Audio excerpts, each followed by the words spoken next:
Special Operations, Covert Ops, Espionage, The Team House, with your hosts, Jack Murphy and David Park. I don't think. Hey guys, welcome to episode 130 of The Team House. I'm Jack Murphy here with my co-host David Park. Joining us tonight on the show is back for round two, Andrew Milburn, retired Marine Colonel. He's also the author of, you can see the book right behind him, When the Tempest Gathers. He also writes lots of articles, commentary, analysis of national security, international events.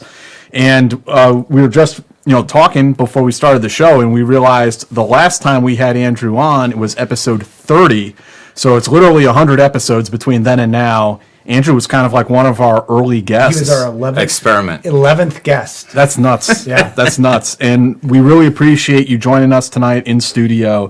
For people who are not in the Northeast of the United States, there's like a massive snowstorm today, like all day pretty much. And they were calling it in the news, what was it, the cyclone bomb?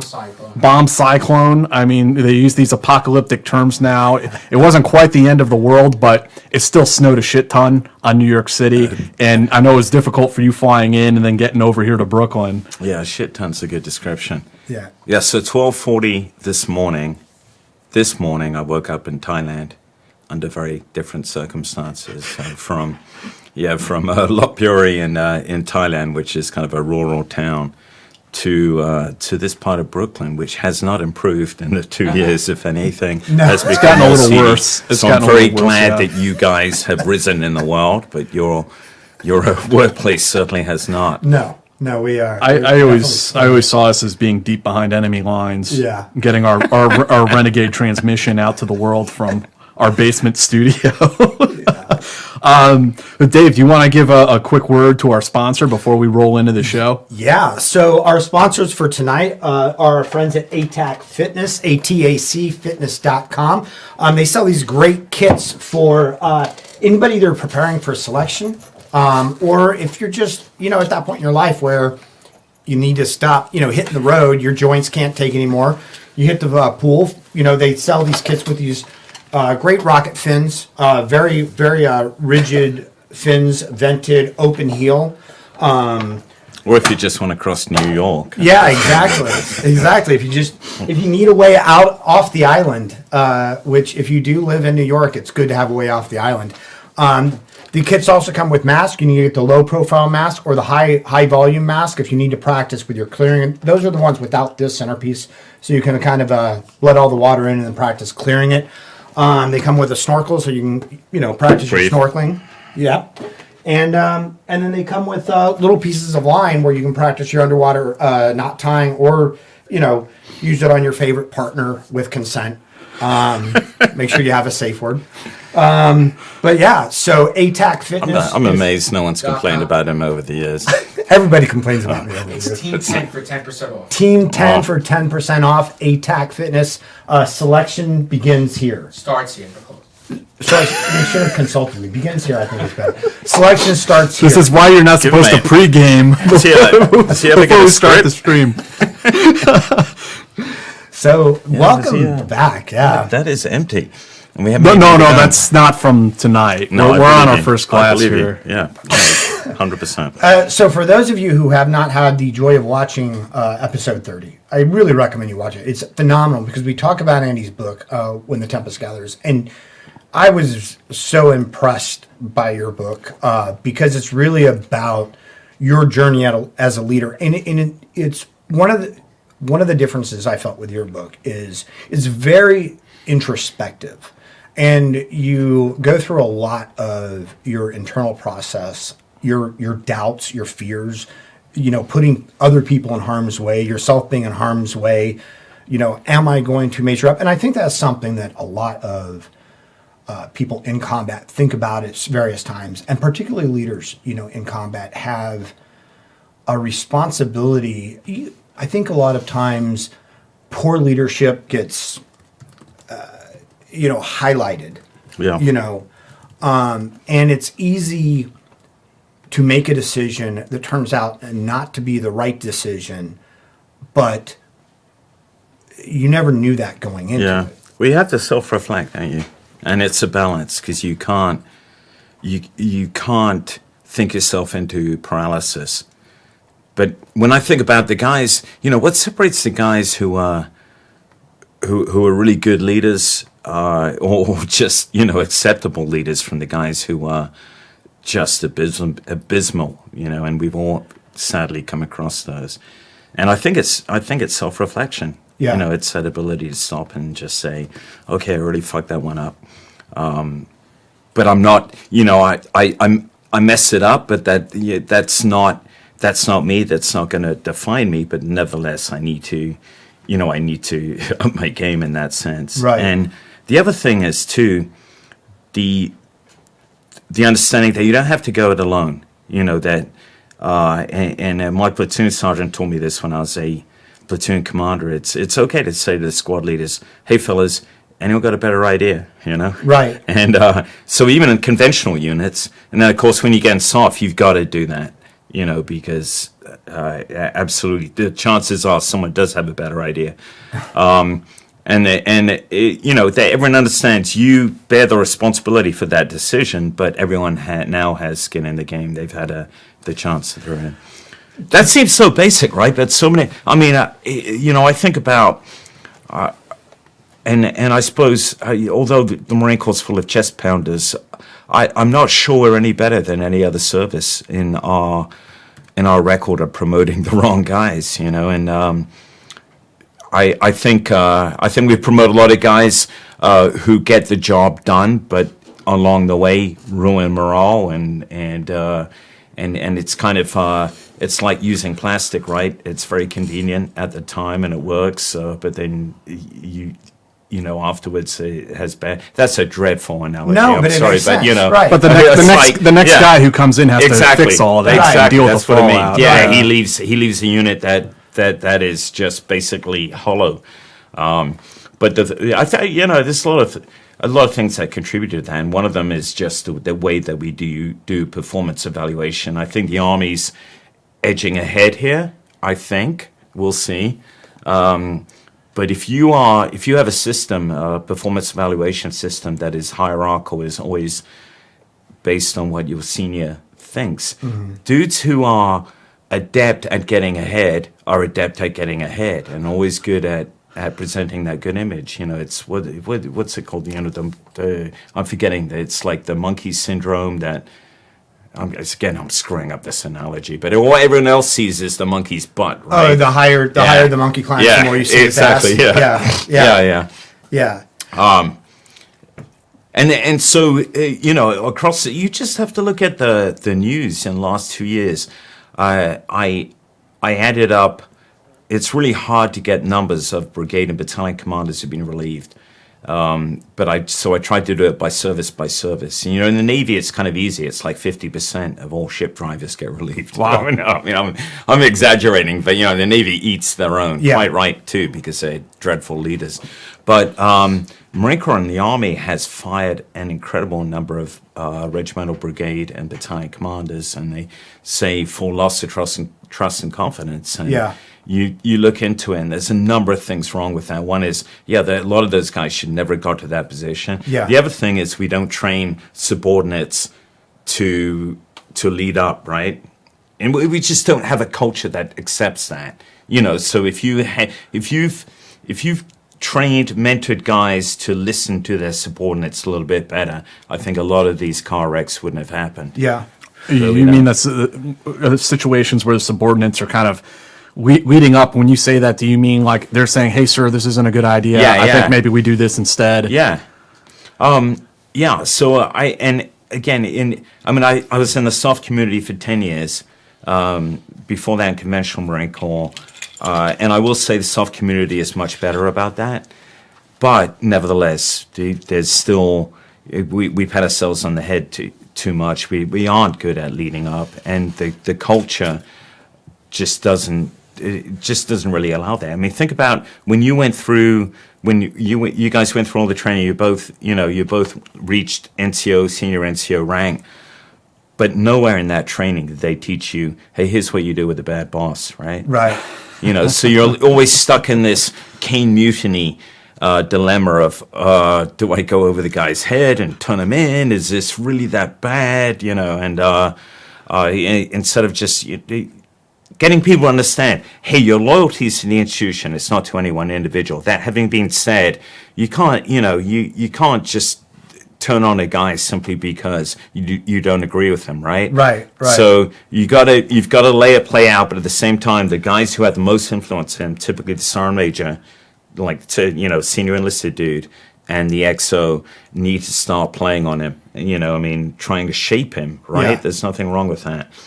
And there has to be an escalation of force. There has to be a point before he gets relieved where his subordinates are saying, hey, boss, you were fucking completely off the rails. I've only seen that happen twice in my career. Yeah. In one Marine battalion, and it wasn't mine because I never had the balls to do that. But a good friend of mine, XO, sat down with his battalion commander and said, hey, sir, you're always asking us what the fuck is wrong with this battalion. It's you. It's like, and the sergeant major was behind him. And you know what? The guy actually, he altered trajectory, and he Really? yeah. So, it's hard to say what effect, and that's in. I mean, the Marines are the most. It's a strange anomaly, right? We are very, very tick-tock, hierarchical. At the same time, we do tolerate eccentrics, which is the only reason why I reached the rank I did. In those. As Dave's saying, hey, you're talking too much. No. Let me put in an intelligent question to get us back on track. No, you never talk too much. True love is blind. Yeah. In those times that you researched of people being relieved, were there many or any cases of you reading and go, well, that's bullshit? Oh, yeah, many. Yeah. And research it gives it too dignified a term. I've just been, a number of my friends have been relieved. I should have been relieved, actually. Seriously, I always tell people I could have legitimately been relieved at every rank I held as an officer for something. Right, right. Nothing as bad as Dick Pick 6, but but there you have an extreme example of a dude who is now a garrison commander near Washington, D.C., yeah, by the yeah. way. FYI. And has done things that are criminal, right? But I'm not talking criminal stuff. I just mean, Right. Your basic fuck-ups, Right. Just idiocy. And, and Jack and I have talked about this on the show before, and the pressure that the military puts on its leaders in the sense of... Jack, I noticed you pulled all the whiskey over to your side. No. And I have the good whiskey over on this side of the table. Jack's not even offering up his whiskey. Oh, did you want the... No, this is good. This is good. Jack can keep his whiskey. Yeah. And as we know, he will definitely get through that. So... Sorry, Dave, go ahead. I just to keep from committing a cardinal sin, I'm just going to finish this off because Can't let it go to waste. No, I know. I'd probably throw the bottle out with Yeah. just a touch. But we've talked about the pressure on officers. It's one thing if an officer commits some sort of indiscretion or whatever. It's another Over thing, and over again. Yeah, and it's another thing if And would you say that taking pictures of your penis and sending it to people is a indiscretion? That's pretty high up there as far as things. Should hypothetically. Not, you should not I'm be- assuming you should he's not like be doing. 13 though, right? A lot of your subordinates probably do not want to see pictures of your penis pop up on their cell phones. Speak for yourself. I'm sure that if I have, But it's amazing how you can fail upward like that, and then I don't have a lens wide enough on my camera. being made the garrison commander over that installation in D.C. puts you in an oversight position over sexual assault or harassment cases brought against 100%. hundreds of high-ranking officers in the Pentagon. Yeah. Mm-hmm. Yeah. Yeah. So it's you're right to bring us back on track with that. No, I mean he absolutely. It is disturbing. It's but again, that's seriously that is a no one get everyone.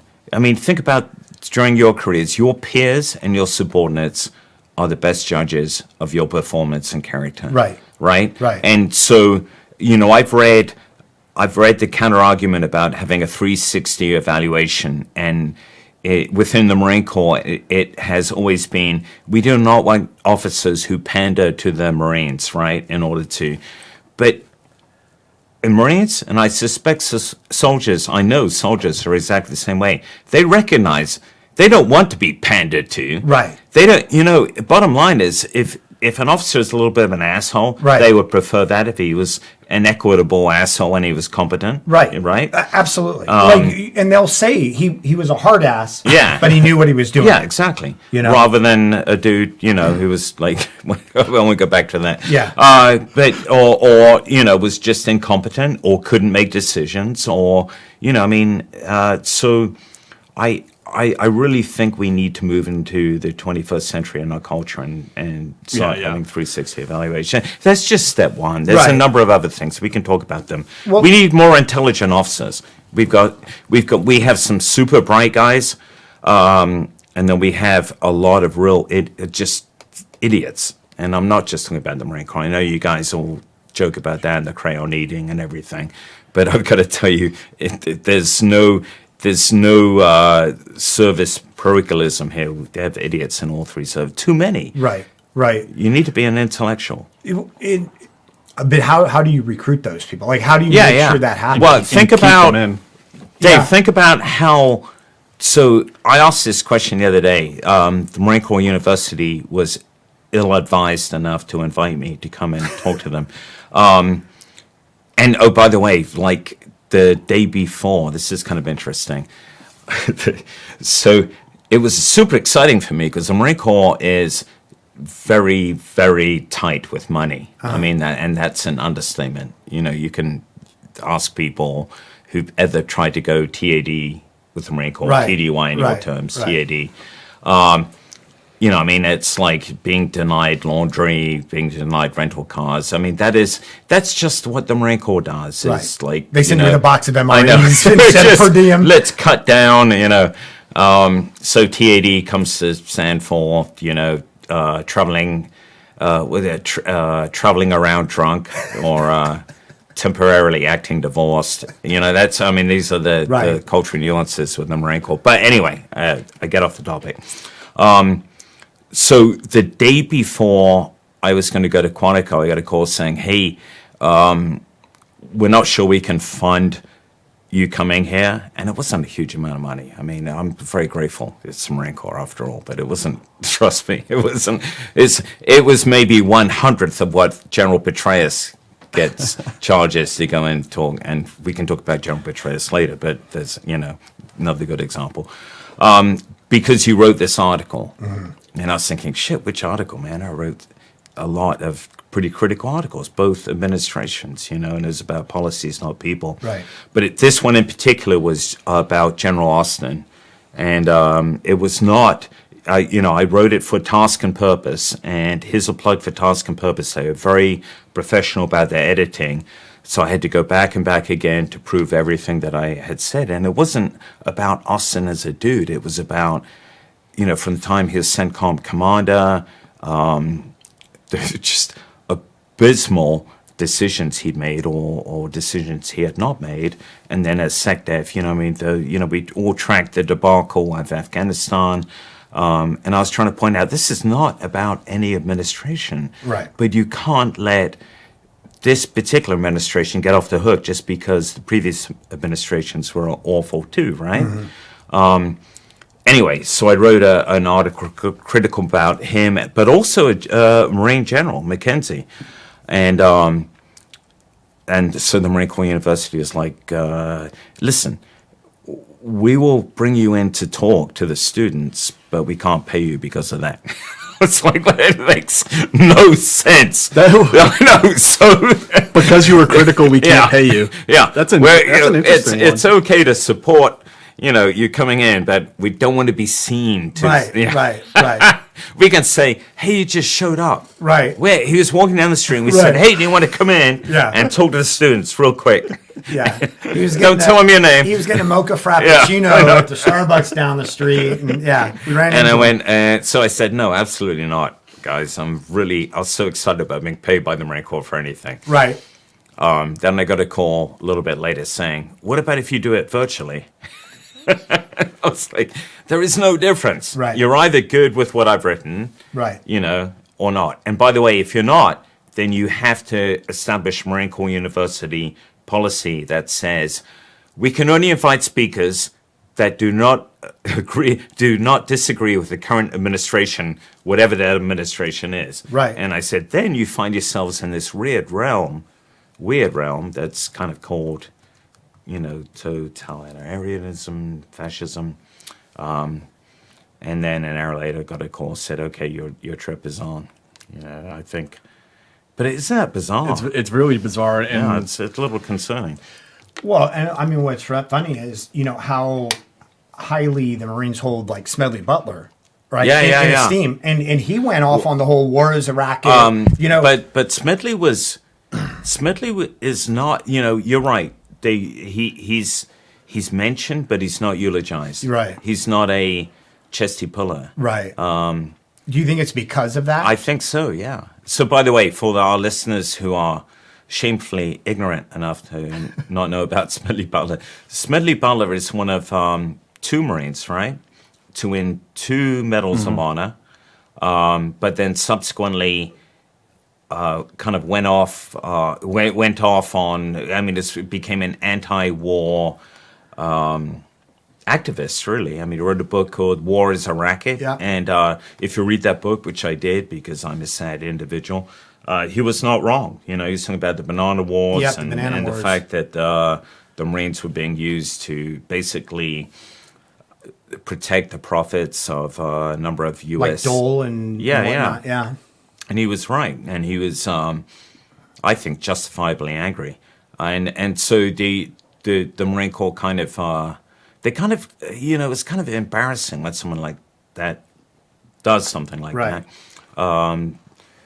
So he was never actually decanonized by the Marine Corps, but on the other hand, you have to look hard for statues to Smedley Butler, right? Right. Whereas, who's the other dude? I'm trying to think of the guy who was who was incarcerated for drinking. Yeah, way to narrow it down. No, but got 2 medals of honor. It'll come to Dan Daly. Yeah, Dan Daly. Yeah, he was the other. So he had no moral qualms. By all accounts, good dude, and actually. A little bit of a nerdishness. He was my great uncle's company gunnery sergeant in France. Really? My great uncle was killed. And Dan Daly wrote a great. So I have affiliation with Dan Daly, but Dan Daly was definitely in today's Marine Corps would have been, he would have been kicked out as a lance corporal because if you look at his list of offenses. Yeah. There's a new book out about Smedley Butler that I'm afraid I haven't read. Hopefully, I can get to it. You don't read any of these books, Jack. I've heard you only read your own books, and I understand. I get to the last page, and then it was so good, I just started over. But Smedley Butler, again, for people who don't know, he was supposedly recruited to lead a coup in the United States. No kidding. It was a business coup. Oh, that's right. Supposedly, Prescott Bush was involved, if I recall correctly. Yeah, I remember that. And not remember it, but I believe you remember. They wanted him to because he was a war hero. They wanted him to lead these guys who were World War I veterans in a domestic coup in the United States. Yeah. And he played along for a long enough time to figure out who this cabal was, and then he turned him in and kind of blew the whistle on the whole thing. So which makes him more of a hero, right? Yeah, because. I have been thinking about writing a novel along those same lines in contemporary. I mean, that's not too far-fetched, right? It feels like it sometimes. Yeah, but if you beat me to it, I will sue you. But it does feel that way, doesn't it, really? I mean, jumping ahead, away from Smedley Butler, it's so many things are concerning, one of which in the last 2 years, and I've been following your very acerbic tweets, by the way, Jack. My spicy No, I love tweets. it. There's no one who's better with these one-liners. It's like, I'm going to digress very quickly. So, I mean, I can't run out of them. But there was that one. So one guy is like, "Holy shit! What happens if we have to deal with two conflicts, at the same time?" And Jack goes, "My dude." It's just the first two words. Alert! You know where it's going. He's about to Right. deliver a Right. salient lesson. He's like, "My dude, this is actually a well-recognized problem for DoD. Be assured that there are plans for this." The military is literally designed to fight I know. two wars. It's like it's not. But this guy was like, "Oh my god!" And there were 100,000 likes, retweets. It's like, this guy's a genius. That's kind of where I do kind of like Yeah. chip in. I don't like want to like troll just like regular people or anything, but when you see people who are like quote unquote experts saying like completely idiotic stuff, like we're seeing many people say about Ukraine and Russia right now. Oh yeah. It's just like,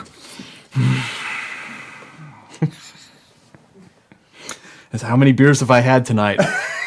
Jack, what are your thoughts, man? Ukraine and Russia. I have maybe I shouldn't even trivialize something so important like this, but I have a friendly wager with a friend of mine about whether or not the invasion would occur in January, and he's about to owe me, a high dollar bottle of scotch. Oh, but we're like 2 days away, man. I know. You think 48 hours? You still think so? Yeah, but do you think? I'm sure there are Russians listening who do not want you to get a bottle of high quality scotch. Well, Putin is a member of our Patreon, which reminds me, since he brought this up. He's gonna get us raided by the folks, FBI. Join our Patreon and get access to tons of like bonus segments and keep us in the Lafroy and the Lagavulin and you guys, our Patreon kept our lights on. Absolutely, and still do. And still do. So join our Patreon, please. I want to hear your 2 cents, Andrew. But I was trying to get Jack to talk about this. I would just say that my own opinion on it. I think that Ukraine and the situation in Ukraine represents another one of these, quote unquote, frozen conflicts for Putin. Yeah. And it's something that he can twist the knife on anytime he needs to drive up nationalistic sentiments 100%. in his own country or just to fuck with the United States for whatever reason or fuck with Europe for whatever reason. He can twist that knife in the, soft underbelly of the European community. And I think that's what he's doing. It has to be taken seriously, obviously. And I think we are, but I'm just saying, I don't think there's going to be an invasion. Yeah. I think what he would be facing, what Russia would be facing if they did that now is profoundly different than what happened in 2014. Yeah. I agree with you 100%. He has bolstered his image by doing what he has done. Right. It's his popularity is declining in Russia, but in the end, the Russians and actually Iranians are very much the same. They, are obviously rational, sophisticated, educated, but at the same time, they're nationalists. So anytime someone can stand up and say, "Hey, this is, this is not a threat." I don't worry, I won't bore you, but I could talk for a long time about this because NATO it's very easy to portray to the Russians that NATO is a genuine threat. And you look back in the 90s, the assurances made to Yeltsin and Gorbachev that NATO would not move into former Warsaw Pact countries, and we did, right? So, we've broken some promises, and we can say, "Hey, that was a different administration," but Russians They don't don't see it understand that that. way. Yeah, they don't, because Putin's been long-standing, So Putin can say with some justification, they are on our borders, they're taking us back. And the other thing is, the Ukraine, it has a visceral. For the Russians, there's a visceral attraction to Ukraine. A lot of Russians have relatives in Ukraine. Right. Ukraine was a symbol of the resistance during the Second World War, the breadbasket of Europe, et cetera, et cetera. You can go on and on, but there's a strong feeling that Ukraine should be part of Russia. Mm-hmm. But to your point, Jack, I agree with you. At the same time, Russians do, because many of them have relatives there, as fellow Slavs. They don't want to go to war, Right. ultimately with it, And when you look at the blows Putin took over casualties in Syria, even the Wagner Group or Mozambique, that came back. That was a blowback on the Russian government, especially when the 240 contractors were killed in Syria on U.S. strikes. Right. And the Russians were reeling from that. But I think, I really think that we need to up a game too, because Putin is playing us. So, when you read supposedly educated articles, and they are good, New York Times, even The Economist, they're talking about, sanctions, this and that. But if there's so much more we can do, as you guys know. So number one, you've got to present Ukraine as being, you can invade all of Ukraine tomorrow, but it's going to be indigestible, right? Right. You're going to have an insurgency that's going to make Right. Afghanistan look very tame by comparison. Right. So we should be not only sending the information operations piece about that, but also, acting towards it, putting staff into Ukraine, and the weapons we're giving them. They're kind of, we are so far behind. We are behind. The Brits are even further behind. We're giving them ATGMs, the Javelin. Okay, so the Javelin's pretty good, but the bottom line is that the Chinese and Russian ATGMs outrange ours. And the Russians now have reactive armor. They have things Right. that can, not in great quantity, but the point is that the Javelin is not a great...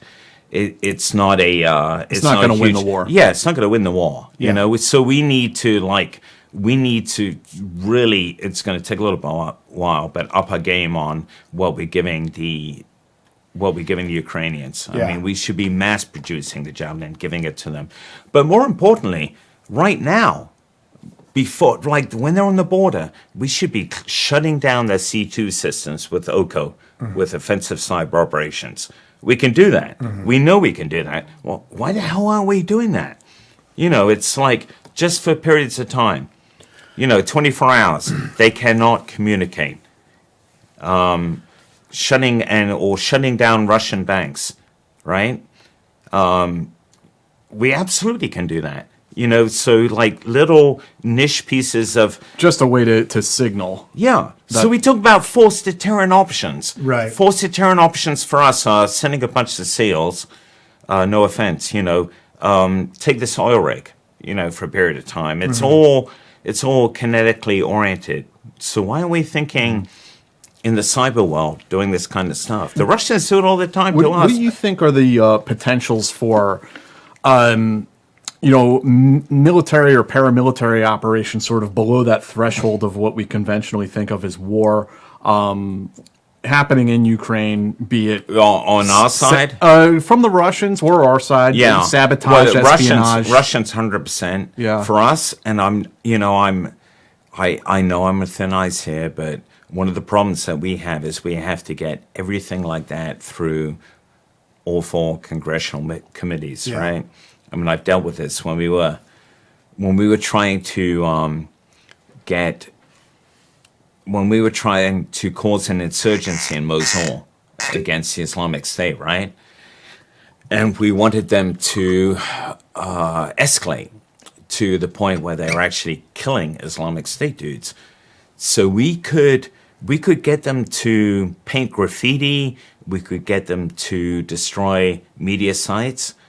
But when it came to actually killing them, we were told, no, you do not have the permissions or authorities to have resistance to civilians kill Islamic State which guys. is kind of bizarre. Yeah, it's really bizarre.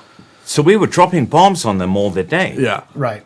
And it's the same thing that we had to get special permission to send tweets or messages. Right. But we could drop bombs with much lower permissions and Yeah, kill you people. can JDAM an entire building, but why Yeah. can't you give the locals like a snub I nose know, 38 but to you just can't. go and shoot the dude Exactly, in the I cafe? know. Yeah. So we started to get messages back, like FaceTime videos and things, and that was a cool thing. I mean, you probably read about this, but when I say we, it's the collective we. It wasn't me at all. It's dudes who work for me are way smarter. We're raising resistance groups in Mosul using FaceTime and Skype, right? And then we were getting intel, and they were persuading them to do separate video. But then they started to send us videos of them actually executing Islamic State dudes. Like, hey, how do you like this? You know, blindfolded guys being shot, dumped in the ditch. We Hey, did this, good, right, America? Yeah, and we're like, holy shit, no. Can you not? Delete, can you? delete, let's delete. Can just go back and rearrange their furniture or something. Right, you know? right. And so seriously, we went through this whole investigation process. Did you my tell them God. to do this? No. And you know, I'm thinking in the back of my mind, these are bad dudes. Right. They're declared and you hostile can drone force. strike them. Yeah. Yeah. But you can't. No. But when we're coming back and saying, no more videos, please. Yeah. What you do is on your own time. Right. This is not a sponsored operation by the U.S. government. And they're like, did you say you were U.S. military? And I'm like, yeah. But did we draw on their walls? You know, get them pissed, but... I'll tell you, Andrew, I would love to hear your opinion about this, and it's a mystery that I don't know that I'll ever get to the bottom of. But there were in Mosul during that time, there was a lot of assassinations, bombings, people who clearly knew what the fuck they were doing, taking out Yeah. high-level ISIS guys. There's like that group White Shroud Yep. that was cruising around doing fairly intelligent assassinations. And the human guys and people I've spoken to, they would bullshit over Chow about, you know, maybe it's the Russians doing that. But Yeah. the point, I guess, is that no one I know has ever really been able to point a finger and say, who made that happen? Okay, so we did not have the authorities. The French and the Brits did. That's all I'm saying. I'm not saying they did it, but they did. And so it's very interesting. So one operation that we think the Brits actually started, I captured it. You know, we captured on the SITREP. I sent it to General Kraft, and who was then, by the way, for the benefit of the listeners, he was the SOCCENT commander. And we said, hey, this is kind of cool. This is happening, but we didn't do this, you know. And he's like, yeah, that's really cool.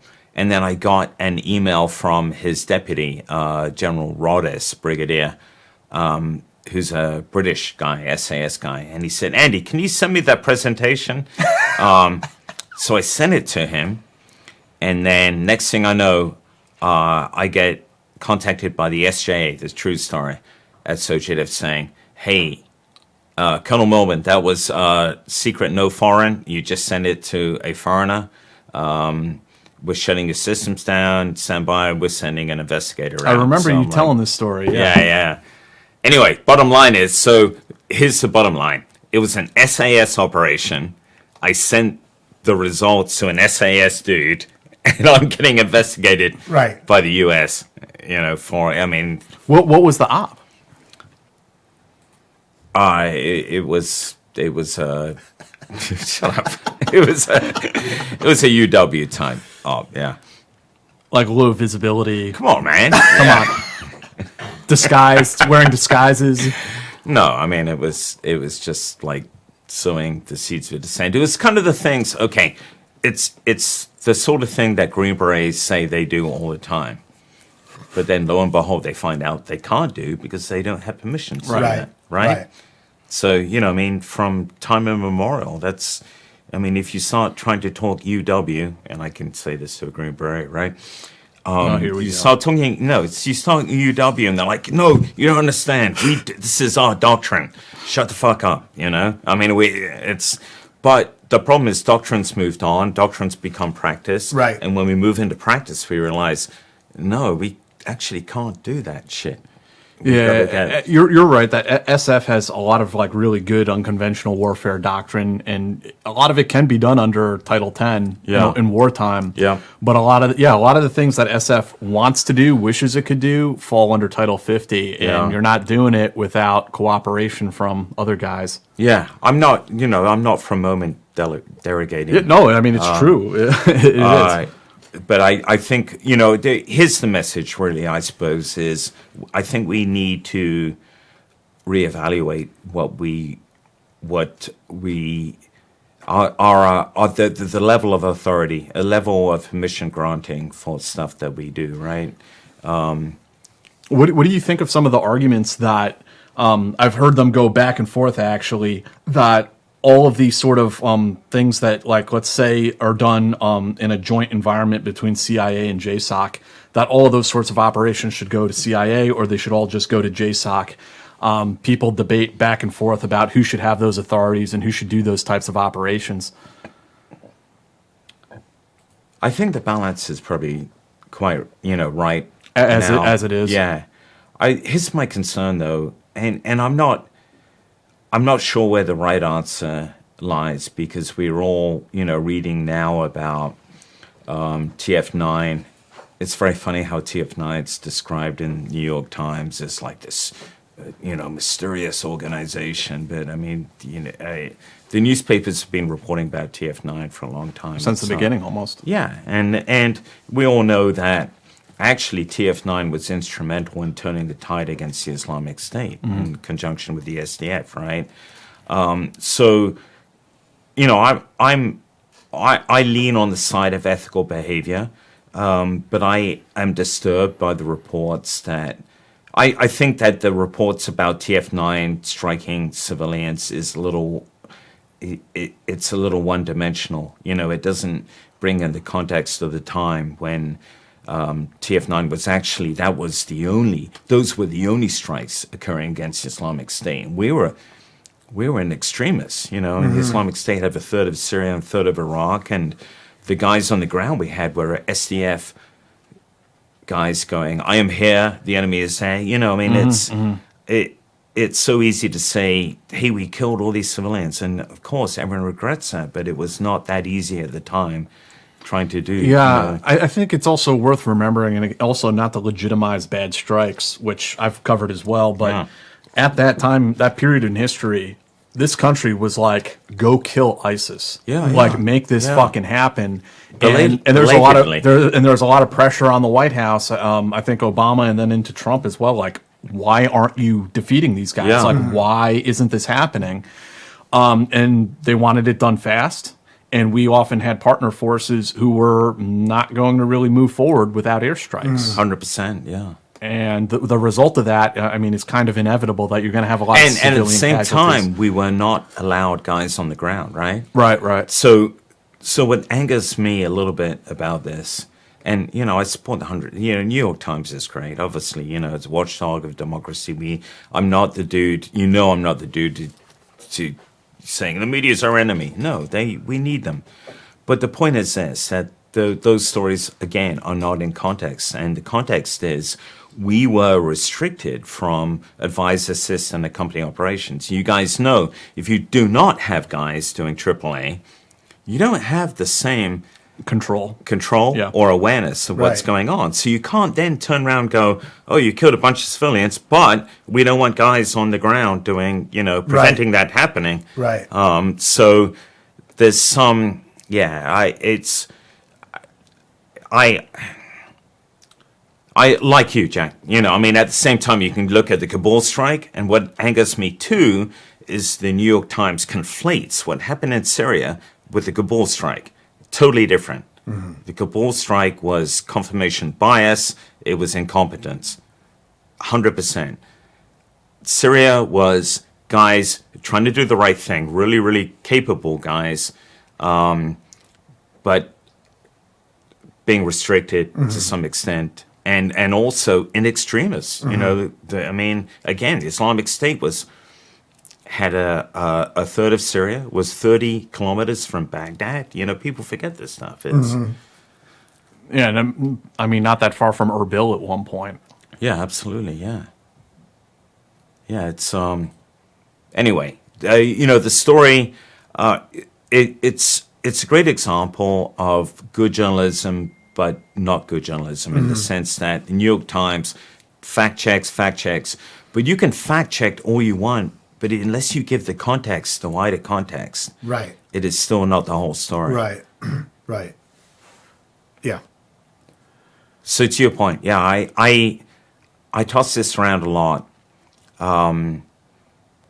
Two special operations forces, tier 1, from otherwise countries whose governments even now are considerably more liberal than the U.S. is. Well, maybe not in the case of the U.K., but previously, have special operations forces who can act without the approval of their parliaments, right? So the UK, SAS, they can act on cabinet approval, right? So it's almost like on executive order. And same thing with the French. And there's good and bad with that. The French have probably gone off the rails a couple of times. No, I'm not saying as far as committing atrocities or anything, Right. but in Iraq, their mandate, tier 1 guys, was to kill French citizens who had joined ISIS. No shit. And so they would, and they were very, very open with me about that in northern Iraq. It's like, hey, dude, there's no French word for dude, but it's basically, We don't want them coming home. yeah, it's like, hey, man, Dude. you've got your job, we've Right. got ours, and we will, but their point was wrong in the sense that we're going to do our job, not tell you what we're doing. And my point was, then some of you guys are going to get killed coming through Peshmerga lines because they thought they didn't have to coordinate with us. But that's what they were doing. They were sending guys forward and killing French guys, not by drone strikes, but it was very important to them actually shoot them in the face. Why? I don't know. Just payback? Yeah, I guess so. I guess there was some kind of internal information operation thing going on. But it's an extraordinary piece. I mean, they did, and I think because if they started using drones, they would have to coordinate with US, right? But it was one incident where they tried to come back through Canadian lines, and a bunch of French guys were very nearly killed doing that. God damn! Imagine that. Yeah, yeah. So imagine the French public knew about that. Really? I mean, So it's publicized. No, imagine if. Oh, the yeah, French- yeah. Exactly. Which I guess they may do. But how many French guys do you know listening to this? Very few. Very few. Yeah. Yeah. But I mean, you need to expand. We killed one American citizen, Al-Awaqai, Yeah. in Yemen, and Yemen. that was Yeah. a huge deal Yeah, it was. for us that Yeah. we did it. Imagine a program where we're specifically targeting Americans who joined terror organizations. Very much so. That And would drones, and people think. Do you remember the verbiage at the time? And bear in mind, I am not tied to any administration, but it happened to be the Obama administration at the time, right? And do you remember the president himself saying, "Well, drone strikes are, they're different because they are way more Precise. Or precise, whatever. and Yeah. which They're is surgical. which is the opposite of the Which- truth. which- Everyone knows. Which, like a bullet to the face, to me, is surgical. Right? Yeah. Like a drone strike. No, a drone strike. There's a lot of things wrong with drone strikes, Right. as you know. One is that the way you put together the targeting piece for drone strikes is dispersed. You have guys in one place who know things that these guys don't know. That's what happened in Kabul, and then you had, as I said, confirmation bias, and you had, you had political pressure of, we've got to show action. We've got to show that we've taken revenge for the death of 13 Americans, 14 Americans. So it was 13 Marines, 14 dudes, right? All together, guys, girls and guys, which is all understandable, but it's not excusable, for our profession, right? Because that's what people remember us for. Right. Exactly. That sort of And it's no defines. reason, it's no reason to do it that way. We have so much access to intelligence. We can be so much more exquisite. But when we insert emotion into the process and we do things in a way that skips checkpoints, then things go wrong. Well, in the terms of like the American. Yeah. Yeah. That was a challenging thing, right? A very accomplished Arabic speaker. Yeah. You can tell. Before drinking a bottle of Lefroy. Lefroy. But there's the argument that that's extrajudicial, that the fact that there was an American killed who was not given due process, and that's not how Americans do things. And we killed his son too, supposedly accidentally. Yeah. Right. And there's also the side that at what point is a terrorist a terrorist, and and like in the future, like with the French, or even in the future for us, would it be a valid shield for terrorist forces to just have an American there? Just have an American there and say, well, there's an American here. I mean, it's good. It's a great counterpoint. I don't. I mean, I'm just, these things are ethical questions. So in the end, they're subjective, right? They're not. You can have legal determinations on them, but legal determinations are often very much influenced by whatever the administration at the time. Remember all the things about enhanced interrogation, subsequently proved to be, it was in kind of that legal nether region, and this is the same thing. I mean, I suppose, ethically, I don't have a problem with it, but then I have to agree with you, on both sides, where do you stop? I have this. I have a problem with citizenship. Doesn't matter so much to me, but I do have a problem with how we treat. If you do that, then what about all the monsters within our own society? Right. Right. At what point start taking them out with drones? Right, and especially if they get classified as domestic terrorists, then do those authorities roll over? But I don't know what the answer is to that. Yeah. And I don't know and how within to our own that. borders. And then what about what happens if we have guys here who are Uyghurs and have committed acts of terror, and the Chinese government wants to take them out here and Right. Okay, I know I've grown. I've wandered into the realm of extreme unpopularity here. With my, shut up, man! It doesn't matter. We're Americans. We can do anything we want. But you got to think about these things, right? Well, you do. I mean, a lot of people say that you shouldn't, like, slippery slope arguments, have no place, blah blah blah. But I believe in that. I believe because they have no place in this current world of no nuance. Right. Because I mean, even if you look at our own Patriot Act, that gets renewed every time it comes up without question. Yeah. It gets expanded every time it comes up without question, and as did the AUMF. The AUMF. Authorization for use of military force. Right. And I love the way Dave says right. Yeah, because I know these things. Cold fusion. I know these things. Right. But it's I'm of the firm belief that any government will never cede power. Once it gets a little bit of power, it's going to hold on to that power and then try to get more. Yeah, so you're right. So the more, again, I mean, I'm all about whacking Americans who are overseas committing terrorist acts, but I also am hesitant to just say, gloves off, because when does that apply to our own citizens? And then people start getting denied due process in the United States. Like, I think it's a very challenging question. Yeah, it is, and ironically, it happened when the president happened to be a lawyer. Which just, I think, goes to prove, regardless of administration, that, the administrations will find a way legally to justify just about everything, right? Jay, you're very quiet on this. I'm just listening to the conversation. I'm taking it all in. Who was it you said in totally off topic, but it amused me, in a tweet? I bet he wears grunt. What are those shirts with a cross rifle? Grunt style? Grunt style shirts. Yeah.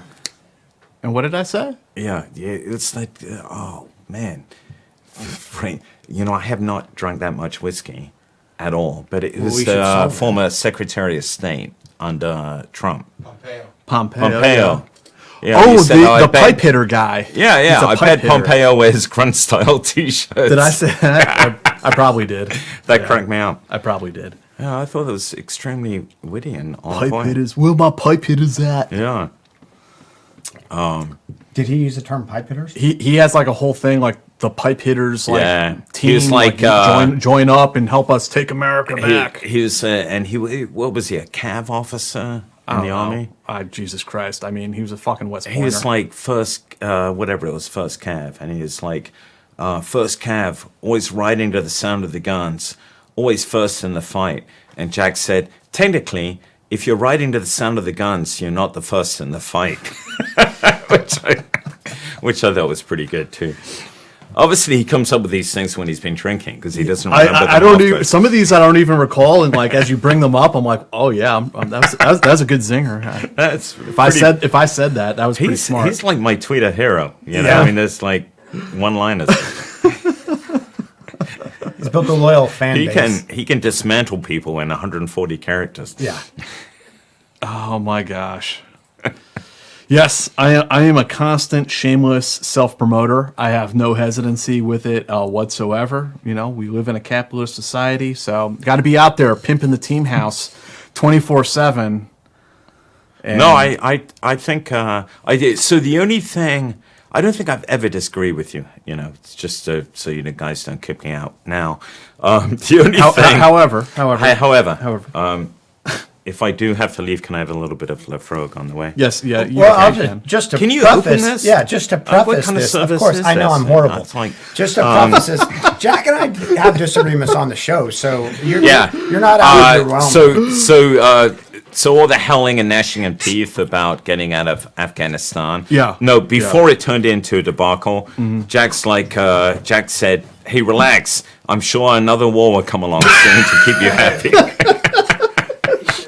Well, that wasn't wrong. No, it wasn't, It wasn't wrong. wrong. It wasn't wrong. But, and I agree with you, you know, the war should have ended, but it shouldn't have ended the way it did. Oh, That no, was- it's yeah, it was absolutely like, true. That was ridiculous. No, Like- it shouldn't have ended like that. Oh my and God, and it look could at have been this. done Wow. much better.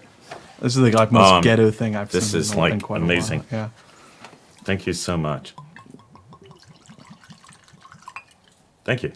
And that's great. That's, yeah, Is that a weak pour?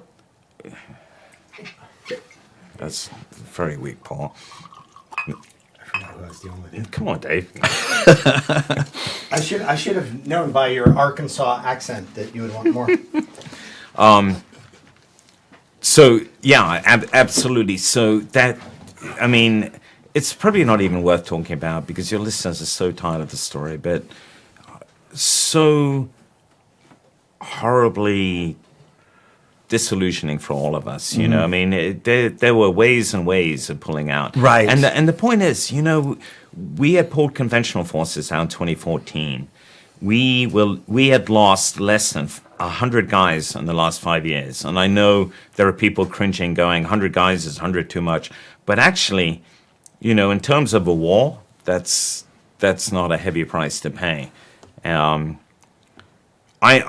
don't think it should have gone on endlessly. Yes, the Afghans should have stepped out of the plane. But the way not to do it was the way we did it. Right. You know, I mean, and now we're trying to, quite rightly, you know, we're trying to bring our European partners back on board with this whole Ukraine deal, almost too much.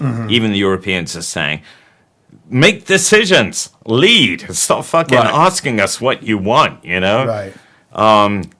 And instead, you know, but the reason why we're doing that is because we realized belatedly, I don't know why I'm using the we, but that the Afghan thing was just like a fucking, it's awful. It's, you know, all of us are still shuddering about it. There's nothing good about it. Yeah, I mean, the whole thing was like disgraceful, but I can only speculate. I mean, one thing I did hear through the grapevine was that Scotty Miller had a whole plan that he put forward and they rejected it. Yeah. And they were like, no, we're not doing that. Yeah. And he was pretty much out at that And point. he predicted what would happen, Yeah. you know.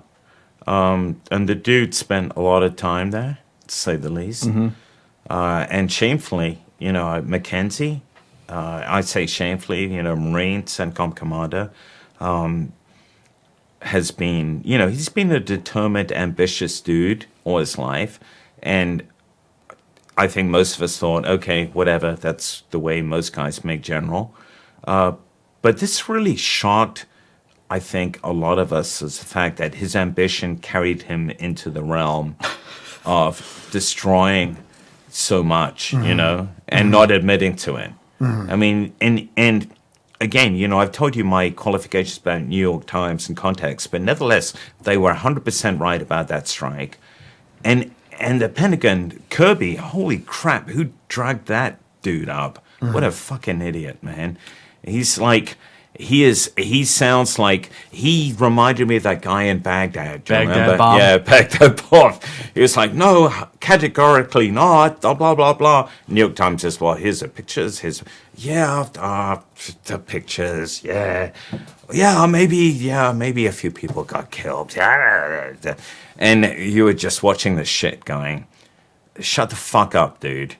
And why didn't Austin come in and go, okay, guys, I am so sorry. We got this wrong. It was that slow peddling. Right. And we are abysmal about that. I mean, Really I've been, reporting for 10 years and working with PAO officers for about that long. And Yeah, we select our best to be PAOs. I have noticed. You have to go through a very tough process. I have noticed A that selection. the military, the Army does not. I wanted to be one. They don't necessarily hire like strategic communications professionals the way that, say, the CIA does. They oftentimes just take a lieutenant colonel who's at the tail end of his career and like, here you go, you got the job. And some of them turn out to be good at their job, and some are horrible. And I've been on the phone with some of them who want to like lock me up at parade rest and like tell me how it's going to be. Most are horrible. Yeah. But where the hell was I going with all of that?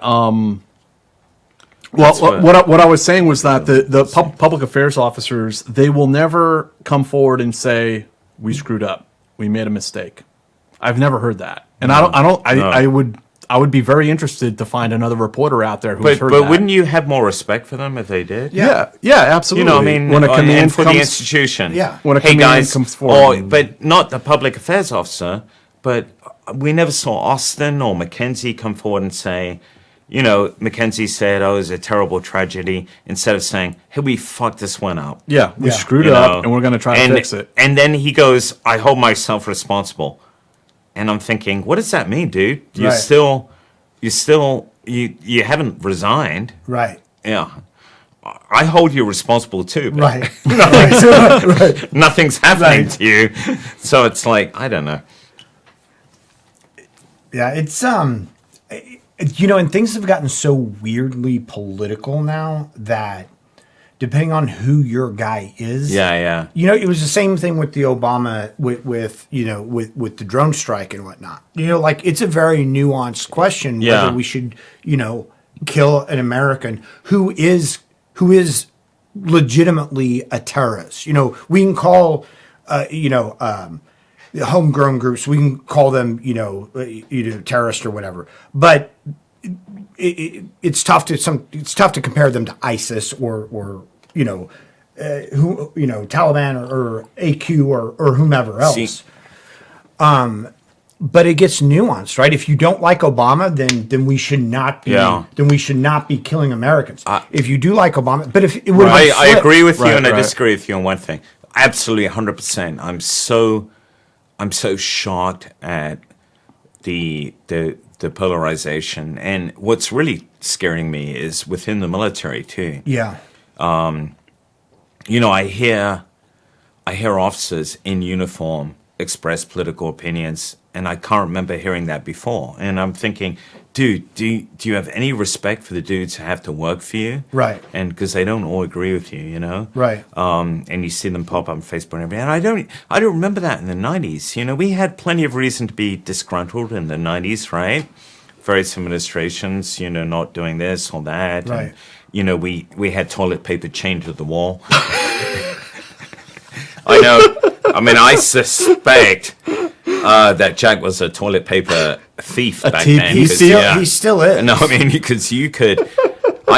Seriously, I know. Sorry, I digress. I remember a lieutenant I was with at TBS when we went to hotels on the weekend would stock up on toilet paper because our toilet paper was in the barracks was chained. Yeah. It was like, and Plus- so he plus would it's like like- walk out of there with like Plus, it's like 6 rolls. It's half ply. I know. You know, you have to like. But I mean, that's where the DoD budget was, Right, right? It's right. like, you know. So anyway, where was I? Yeah, on this. So it does disturb me. I see dudes still active duty, and I've been vilified for stuff I've written. You know, I attacked plenty of policies under the Trump administration. Right. I mean, you know, how could you not? And the politicization of the military. I swear to God, I've only had one drink. But then again, on the Biden administration, Right. So I'm in a sense I'm bipartisan, but every time I've been shocked by other guys in uniform who have just lashed out at me, and you know, it's no good saying, dude, do you not just see this is a policy that I'm attacking? Right, not the politician. It's not, We're very insular. It's a facet of who we are, and we eat our own. And you know what? But you were a colonel, and I'll just say that He says that like an accusation. It is an accusation. It's like, There's an accusatory finger. motherfucker. There's an Why didn't you accusatory change finger this? here being pointed across the table at you. Remember, Jack, one finger points at you, the other 3, I guess. Whatever, Yeah. are pointing back. I told you not to let him drink before these interviews. He's now he's counting his fingers. No. and being challenged. My only point is that you guys, as officers, go work for like think tanks. I've had this rant on the Yes. stream before. You guys go work for think tanks, and He turns on the anti-officer thing. I very do. Quickly, Oh, yeah. I do. I absolutely do. I don't work for think tank. Oh yeah, I guess I do not- now. Yeah. I knew it. I fucking knew it. But and I'm not necessarily demonizing that even. Yeah. But what I'm saying is that when an enlisted guy gets out and like makes like Ranger coffee mugs or something like that, Yeah. and does some like very mundane like the Ranger CrossFit gym or Black whatever. Rifle Coffee. That's a like multi-million-dollar It is business. A little bit different now, but I mean, I'm just saying that like the enlisted guys get out and they try to make a little bit of rent money and they get criticized by their peers for it. Whereas officers, it seems like you can get out of the military and go to work for like some, you know, shady, like the Turkish government, and lobby our government on their behalf against our own national interests. And like no one has anything to say Yeah. about them pulling in $250K a year doing Yeah. that. So I agree totally, and I disagree a little bit. So I don't think anyone criticizes.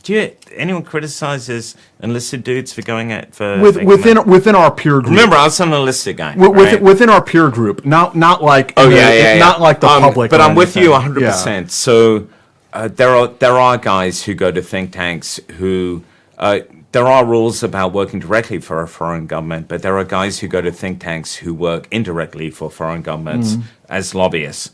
And Right. But you usually find, honestly, Jack, those guys were not the guys who did well in the military. You know, they were like I get it. jackasses, and they prop up their resume. I would think, I honestly, the guys I know, for the most part, Dave Maxwell springs to mind, you know, FTD, former Green Beret, but a number of other guys try and be balanced. I really... Dave is a very smart guy. Yeah, he's a smart guy, and also he's in a right-wing think tank, but if you read his stuff, it's really balanced. Yes, You yeah. know, it's...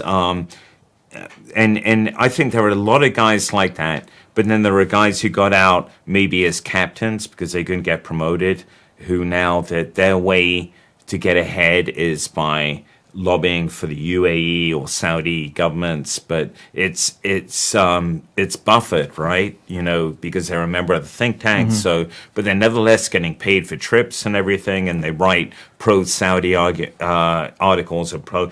That happens, and that absolutely. No, I know I sound a little salty when I say these things, but the dynamic I'm just speaking to is that like Dave and I would be criticized for like doing this live stream is that like you're capitalizing on your military service to profit. No one criticizes you. Everyone But- loves you guys. But if you were an officer, you can get out and go work for some defense firm, like catch that cush job, that golden parachute, And that is literally your military service is what they are purchasing. Yeah, no, and no one really has anything It to say gets about worse. that. It gets worse. Yeah. So it's not colonel. It's not the right rank to look at. My I'm not just saying that. accusatory finger. Yeah, I know. By the way, you guys are not.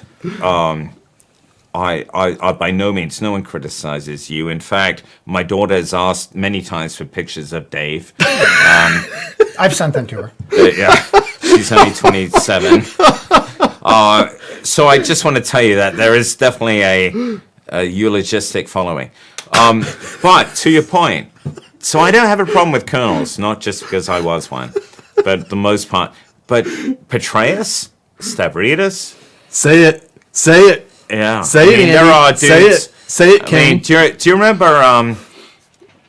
So Stavridis, think about this. No, let's talk about Petraeus. So Petraeus is tapping a civilian, right? She's an army intel officer. Oh, when you say tapping, you don't mean like tapping on the shoulder. No, I mean tapping. Yeah. With a cap. To include, with capital T, to include under his desk, and then giving her classified material, right? And yet he's still eulogized. We brought him into the Irregular Warfare podcast. And the dude, he's because, and, when I question that, I understand, but the response was, well, he has a huge following, and he does. And if you look on, especially among all the people he's tapped under his desk and given classified material to, but, if you look at his LinkedIn followings, it's like when he posts something and it's like, sir, you're amazing. You're so handsome. I love that. It's just, we have this The sycophants and a sycophancy. cult following. Yeah. And honestly, I think this is peculiar to the US. You don't see it in the UK. You really don't. But Petraeus is like, he's got this weirdness. Stavridis, so, and I've worked for Stavridis, so I'll be careful. But Oh, boy. Say it. Come on, no, say it, Andy. no. Say it. No, he looked for a moment as though he was going to pour whiskey in my glass, but he doesn't. It goes in his own. He's selfish. I know. He's selfish. We understand this. Stavridis, he was always saying everything that happened in Afghanistan. He was saying this was what I commanded, because he was Sakura, right? So it's very loosely commanded. But when shit started to go wrong, he disengaged himself. It was like, if I had been there, I would have said this, So, but these guys are multimillionaires. Yeah. McChrystal, same thing, And I know I'm pissing people off right now. I mean, it's, come on. McChrystal is just a guy who wants to tell war stories, right? Yeah, I mean, nothing, he did great things, but... But lost the war, just like all the others. Yeah, look at the dudes who had command in Afghanistan, and they all made 4-star rank, right? And they all, if you look back through to their messaging, and Task and Purpose did a great article on this, their messaging was always, hey, we just need another 3 months. Yeah, give me more troops. But no one was willing to say, hey, this war is unwinnable. Right. And here's why. And it's interesting. We interviewed General Nicholson on the Irregular Warfare podcast. General Nicholson is a Marine. This has nothing to do with it. But, he made the point that, we kind of knew that we were never going to make traction in Afghanistan. They did not have an emergent educated middle class. It's like Pentagon Papers shit. Yeah, the war is not going to work. Yeah, so we could have won all these tactical victories. It didn't matter. We were not going to do this. Right. And you could have explained this 20 years ago. But in the meantime, we lost how many thousand US guys and tens of thousands, if not hundred thousands of Afghans and trillions of dollars. And in the end, the Taliban triumphed. And literally, no one has been held accountable. No one. Yeah. No one's been fired. No one's been, You know, it's like, to me, that's incomprehensible. I wanna- and the dudes who headed that now head the Brookings Institute, or you know, they were like, or they're eulogized. Right.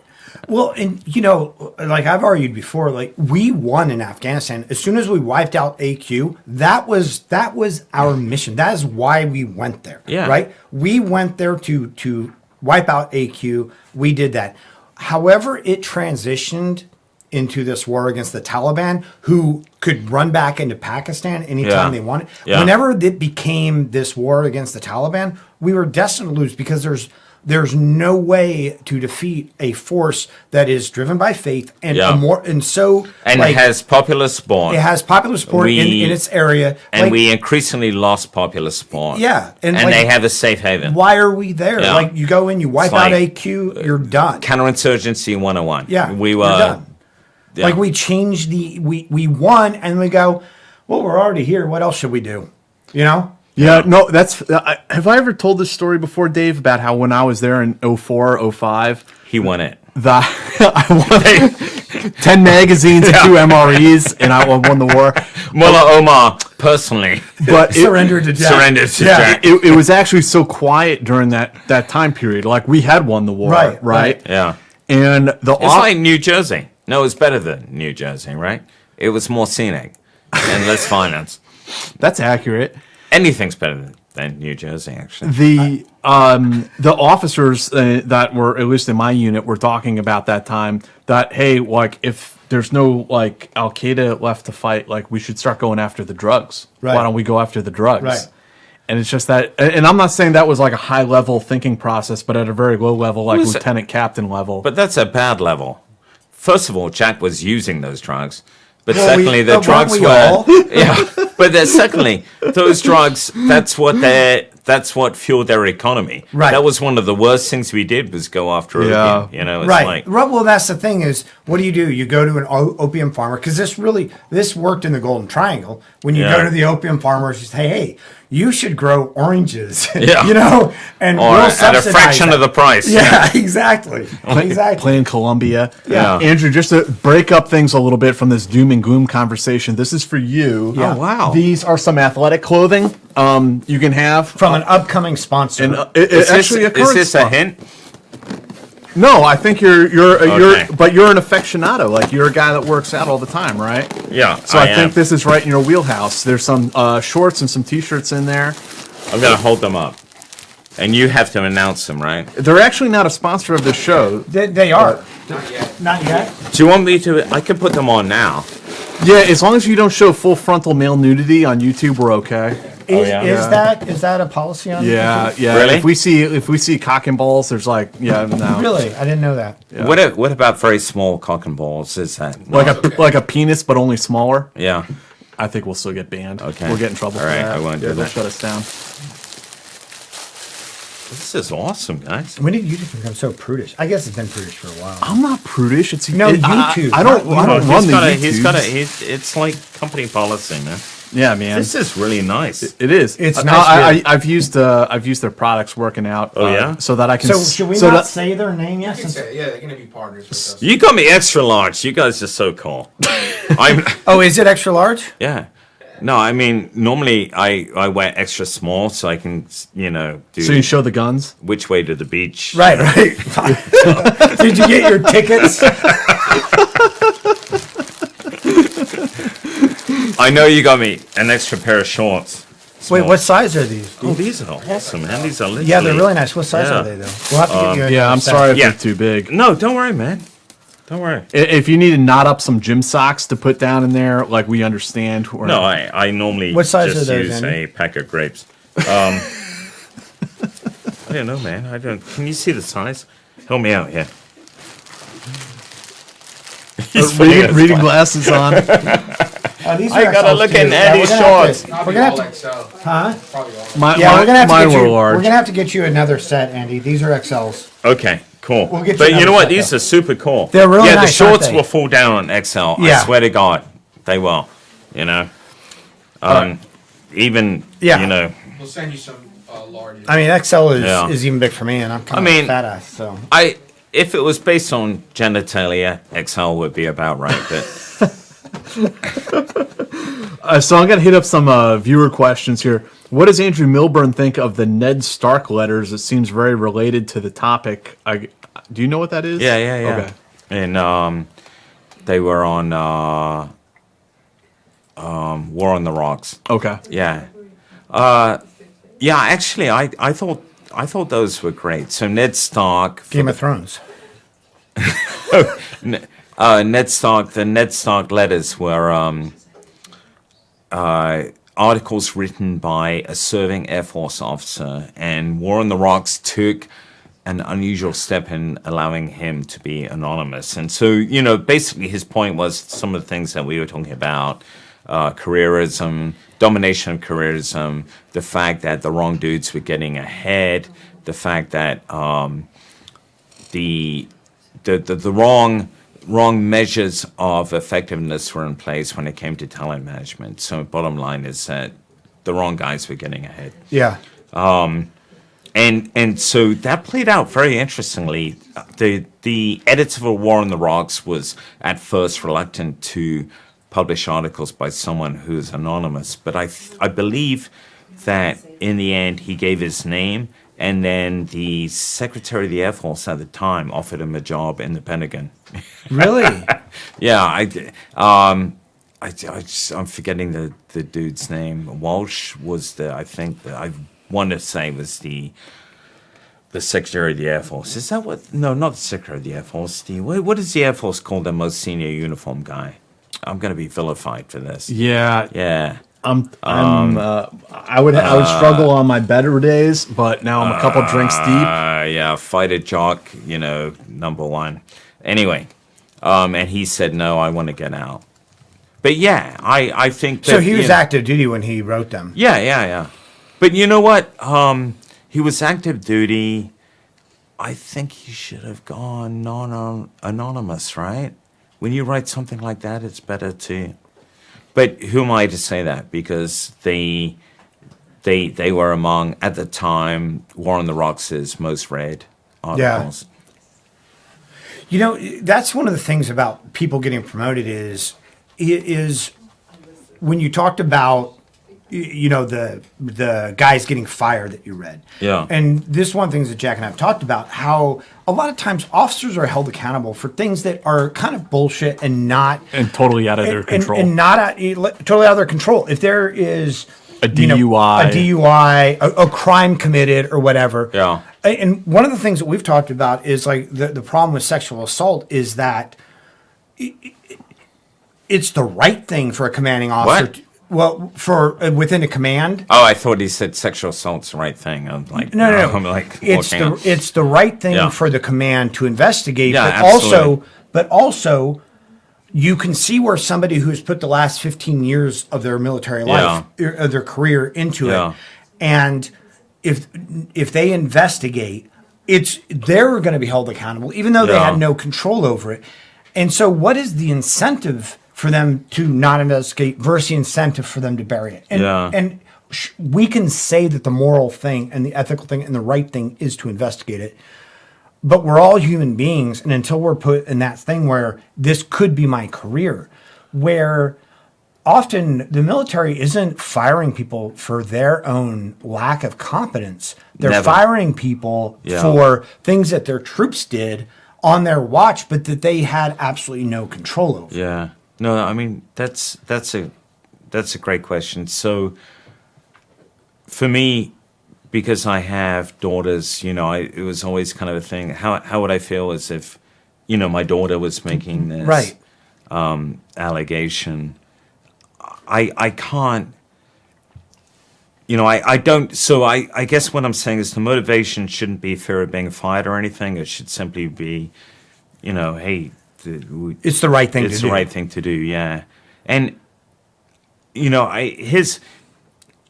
here's where we struggle, I think, as a military. So I am shocked, and I think a lot of us are shocked by reports of, sexual harassment and sexual assault. And, some of them heartbreaking, girls who are very, obviously you're very vulnerable in the military, right? And, just shitheads taking advantage of them. Right. And then, there's the argument that women get ahead for the wrong reasons, et cetera, et cetera. So honestly, I think it comes back down to this. I think we bring in too many fucking idiots, dudes, who lack emotional intelligence. So it gets back to, you asked me the question earlier, what should we do different about our selection process? We don't have a selection process for officers in the military. I will defy anyone to tell me we do. We do not. What? Even the most selective process we have is the academy, is, the path to entrance. And anyone who's been through the academy will tell you, you don't necessarily have to demonstrate character as long as you don't lie, cheat, or steal. Right. If you're smart or you're athletically, talented, yeah. you can get through. Right. And it's even worse if you're coming through the Marine Corps PCL program or the OCS. You go for it. You talk to the OSO, who's a captain, and you're in. If you have a GPA and a physical fitness test. Right. That's it. Right. And you make it through OCS. OCS doesn't test character. Right. OCS tests physical fitness, right? And no academic. No, shit, man. I was academic honor man out of OCS, and I'm a rock, which shows you how low the standard is. But my point is this, right? When you go into special forces or special operations, it doesn't matter what service you're in, you go through a barrage of tests, right? And to include emotional intelligence, and that is leaned on heavily during the assessment process. And it's not, it's not perfect. Of course, we get dudes who get through who shouldn't. But by and large, it's pretty good. And it's getting more and more effective. We don't do that for officers. Right. We give them some fucking bullshit GCT score. They have to score above 120 and, an interview. What I'm saying is you look at the Australians, and you look at the Brits, and it's not because I'm, from their background. They put them through a 4-day assessment, right? Still too short. But nevertheless, during that time, sleep deprivation, barrage of tests, intelligence, emotional intelligence, everything. Reaction courses where they aren't given like the same ones we were given at OCS, but ones that are really impossible to see how they handle frustration, do they blame people, etc. So now 4 days is probably not enough. I'd like to see a week of that. Sure. But why not? Look how much money you invest in officer training. Look Right. how many people they bring under their influence. Where I'm heading on this is where stuff starts going wrong, and I have been, I have lots of friends who are females in the military, too many who have told me stories to say, oh, this is bullshit. No, it's not bullshit. Right. Sadly, it happens way too many times. How do we, the way to deal with that is not fucking classes and policy. Right. It's to change our talent management. Right. Stop promoting the dudes who shouldn't be promoted. Don't bring them in. We've got to assess people better. David, thank you for your donation. Andrew says, with Smedley Butler, there was also the issue of now one knows if the business plot was real or not. There's real evidence and a number of figures on the periphery who were tied to the NKVD. That's pretty wild. Really? There's Wow. no real evidence, yeah. Supporting Butler? I guess. Wow. One STL Marines couldn't shoot NKVD, emails. by the way, is not a disease. It was the forerunner of the KGB. Wasn't NKVD the East German? No, that was the Stasi. Okay. Stuart, thank you. He says He knew that when he was sober. He did. But his probably doctor right. did tell him, Jack, I'm afraid you have NKVD. I've had a shot for everything, and NKVD isn't one of them. Stuart says, late to the show, guys. Just want to say hello to Andy and tell him that I miss his interaction and humor at the biannual exercises out in San Diego. Oh, who's that from? Stuart O. I know who Stuart is. I'll tell you afterwards. Okay, Stuart, you're awesome, man. Jackson, will MARSOC ever have their own JSOC CT unit? Oh boy. Yeah, but why would we do that? Spicy. Is there already a JSOC CT unit? There's Money. two. There are two, in fact. Yeah. But that's where the money is, right? I mean, that's the thing with JSOC. And Yeah, but going ahead, what's so important? What's so important is a lot of things that MARSOC does very well, right? Working with partner nations, the bringing the kill chain to close, right, at company level. I mean, that's what it's all about now. And I'm not just because I read Christian Brose's book, which is excellent, but because I have been an evaluator, or not evaluator, but a mentor at the MAGTF warfighting exercises, looking at peer-on-peer competition, conflict. And the bottom line is we've got to get better at being able to close the kill chain. That's find, fix, finish, right? At tactical level. The Chinese are kicking our ass, and the Russians. This is why we're worrying about the Russians in the Ukraine right now, because the Russians are less capable than the Chinese, but the Chinese are way ahead of us. Anyway, so I don't digress. The point is, instead of talking about CT forces, we should be really focusing on enhancing MARSOC's ability to do that. I'll give you an example, right? So at company level, actually MARSOC's pretty good. They're advanced on this. At company level, and I'll keep this unclassified because we all want to continue working, And right? Putin is a subscriber to our Patreon. So. Yeah. So still maintaining the all-source intelligence capability that we have down at team level, the precision strike capability, right? Not frickin' mortars or javelin, but I mean things like the Heroes, the Israeli,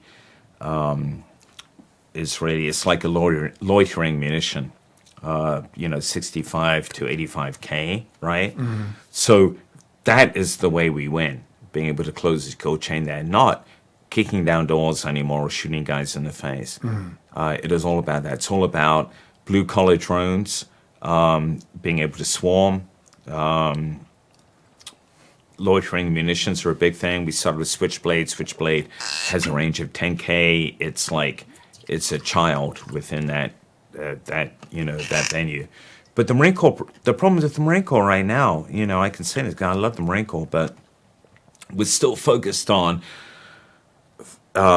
close with and destroy the enemy by fire and maneuver using, organic and non-organic weapons. Well, fuck, man, organic weapons are like 60 millimeter mortar, and the enemy is the Chinese have a fire and forget anti-tank weapon that they can shoot from 4 clicks. The Russians have a Saklos, the Cornet, from 8 clicks. We're just being fucking outclassed. Yeah, closing Yeah. with it becomes a problem. Right.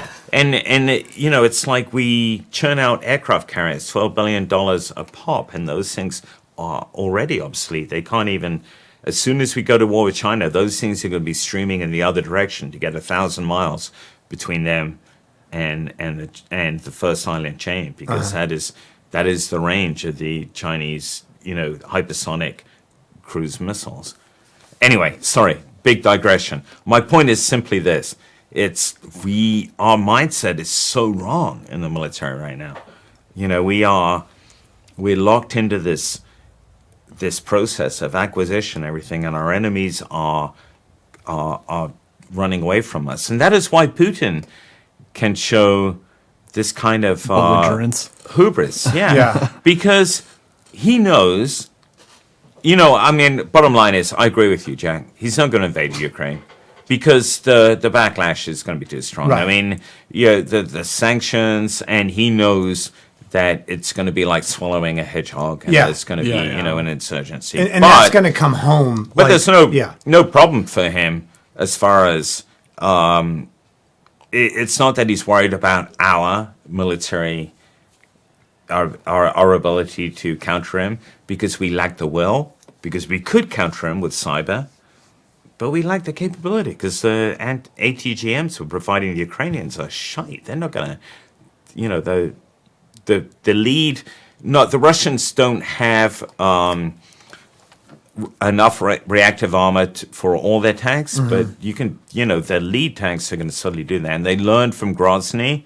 They learned that the best Ukrainian defense is going to be in the cities, and they will just, they will destroy in complete areas. They have no problem with that. Something I would like to circle back around on with you, not to point the accusatory finger or anything He's again. still doing that. But this is just really. I'd like to hear your real And thoughts. all I did was, I did. Do you remember how I complimented him on Twitter? Yeah. And his pithy comments. Yeah. And all he has done, it's like a proctologist is point the accusatory. I'm not doing the prostate exam. No. I want to give you the opportunity to speak.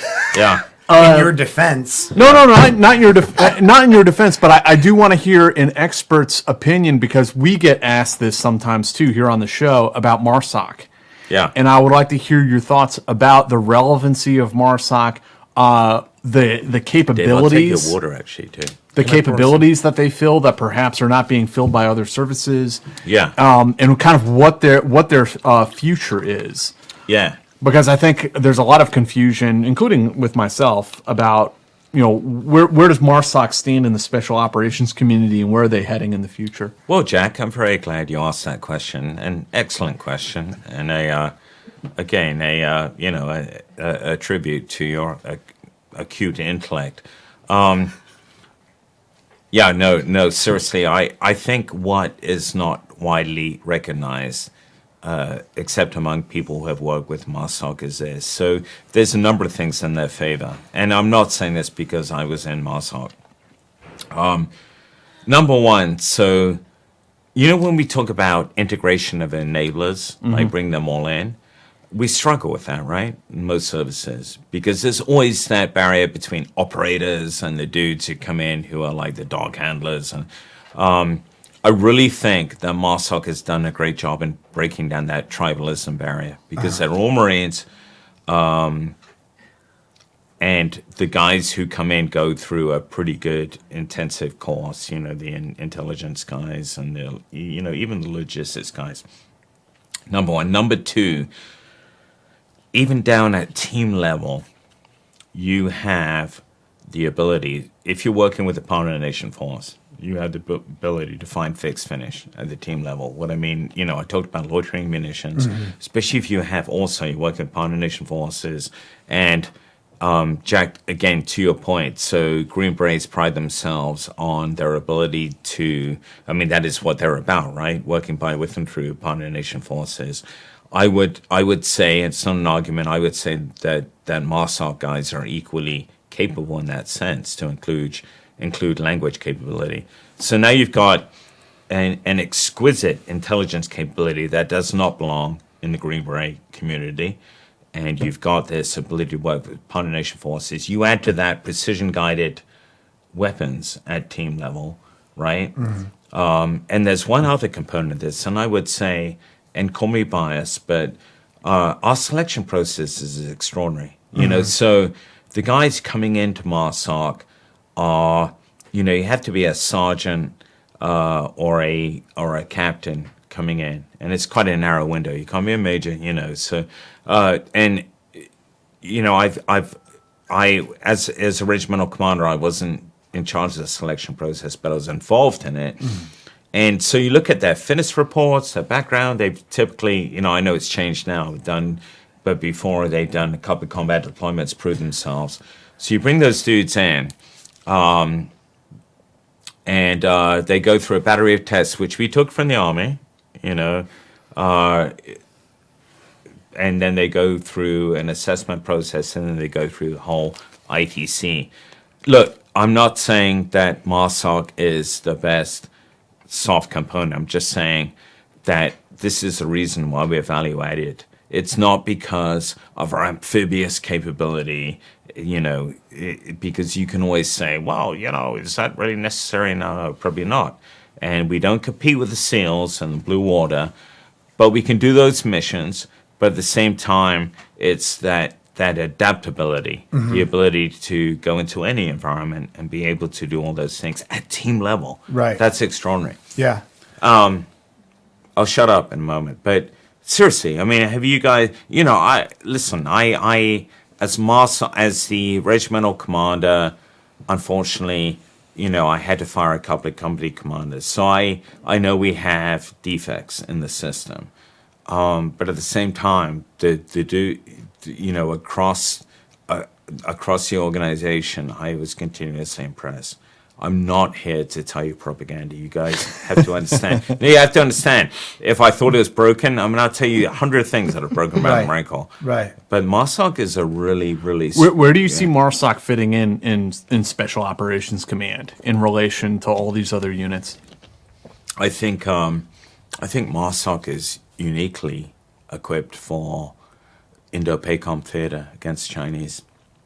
I think, for a long time they've been practicing communications below the threshold of detectable emissions. I think that they're, precision guided weapons at that level, ability to conduct. They've embraced cyber and operations in the information operations. In the information, what's it called now? Information operations. Operations environment, right? To the point, where you're messaging opposing commanders,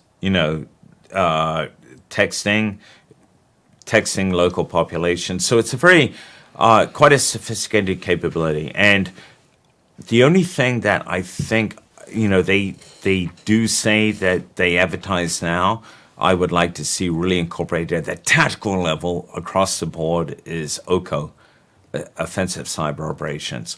We suck. Why can't we do this? We have the capability, but we're U.S., so restrictive about pushing those missions down. And that is the way we change our enemy. The Chinese are deadly scared of us being able to do what we can in cyber. Right? I mean, think about what you can do. So we're deadly scared about with justification about Chinese hypersonic weapons. They can easily sink a carrier, at up to 1,000 miles. But we do have the technology to preempt that. But we just don't advertise it. We don't push it down. We don't practice it. Yeah. Same thing we don't use it as a deterrent. And same thing with Russia. signal Why are we not right now, fucking with the Russian army on the Ukrainian border? I think part of that, and I don't know, because I'm not in that space, but I think part of that might be because once you use those strategies, like once you do that, they feel it's blown. Right. Through digital forensics and other things like that. Yeah. You can get to the bottom. You can find out what, like you can infiltrate a system and loiter in that system. But sort of once it's a one once shot, you right? make your move, that a good opponent will be able to forensically take apart the attack, even if what you're using is something they've never seen before.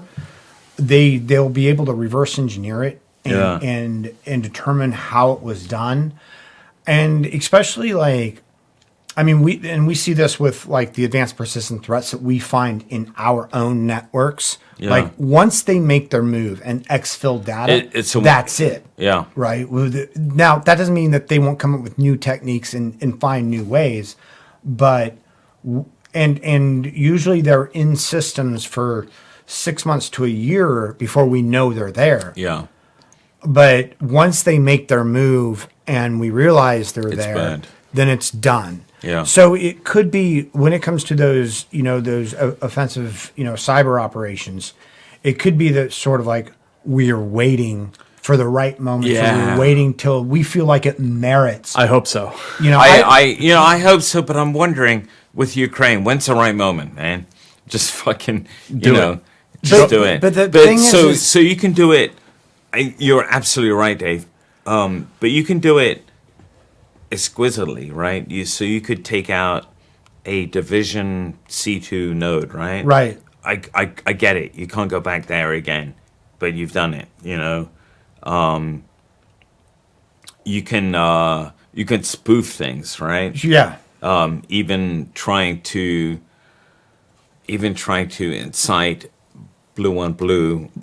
you Right, know. right. So there's so much I feel that we could do that we're not, and we're talking about sanctions. I get it, man, but and that will be a deterrent, but it's not as strong a deterrent as what we could do. And I mean, you guys know this, and again, I'm not getting into classified realm because I don't have special access, but we know the names. I'm sure we know the cell phone numbers of all the Russian commanders, right? Brigade and above, maybe division above, massed on the border right now. Why not sell them text? Sorry, I'm good. Saying, hey, listen, here's a picture of your family. Here's you. Fuck off. Yeah, we know you. We're going to go after you. That's what they do. That's what they did against the Ukrainians. Yeah. Why can't we do that? Yeah. Hey, dude. I mean, obviously we're not going to kill their families, but just We can sow have the somebody seed. else do it for us. Yeah, no, I mean, just sow the seed. Hey, man. Hey, nice kids, man. Here's like the high school graduation. We know you. We know your name. Yeah. I mean, you're gonna start to. How can they have primacy in this realm? Right. It can't be. Yeah. I mean, And then we just take it like a yeah, we just take it. Yeah. They've done that to the Ukrainians. I mean, you've read about the dude who was, the Russians called it was GRU, but it was like separatists. But they called his mom, or they tracked a call he made to his mom, and then located him and killed him. They put him in a position where he had to call his mom because they called his mom saying, "Hey, your son's being dead." Shit, we can play this too. Right. Yeah, and I mean, I agree. I also think though, because like when we've talked to people from psyops on the show and things like that, How dare you talk to guys from psyops? they They should not be in psyops. Anyone who says I am a psyops guy should not be that. we all should be experts in psyops. If Those dudes are not. if it makes They're you like, feel let me any give better, you a leaflet. If it makes you feel any better, I mean, he barely said anything, and because You forced me to drink. They- man. I just drank water, and then you said the dude's in Psyops. psyops. I know. You take what you need to take. Let me tell you a story. when we you're are so finished. restricted. We are so restricted in this country by our own laws. Oh, 100%. Yeah. It's easier to gonna drop a take a piss JDAM while on you guys have a someone. rant. No, you told me I'll be this right was back. like a mess night. You told me you cannot make a head call during the actual interview.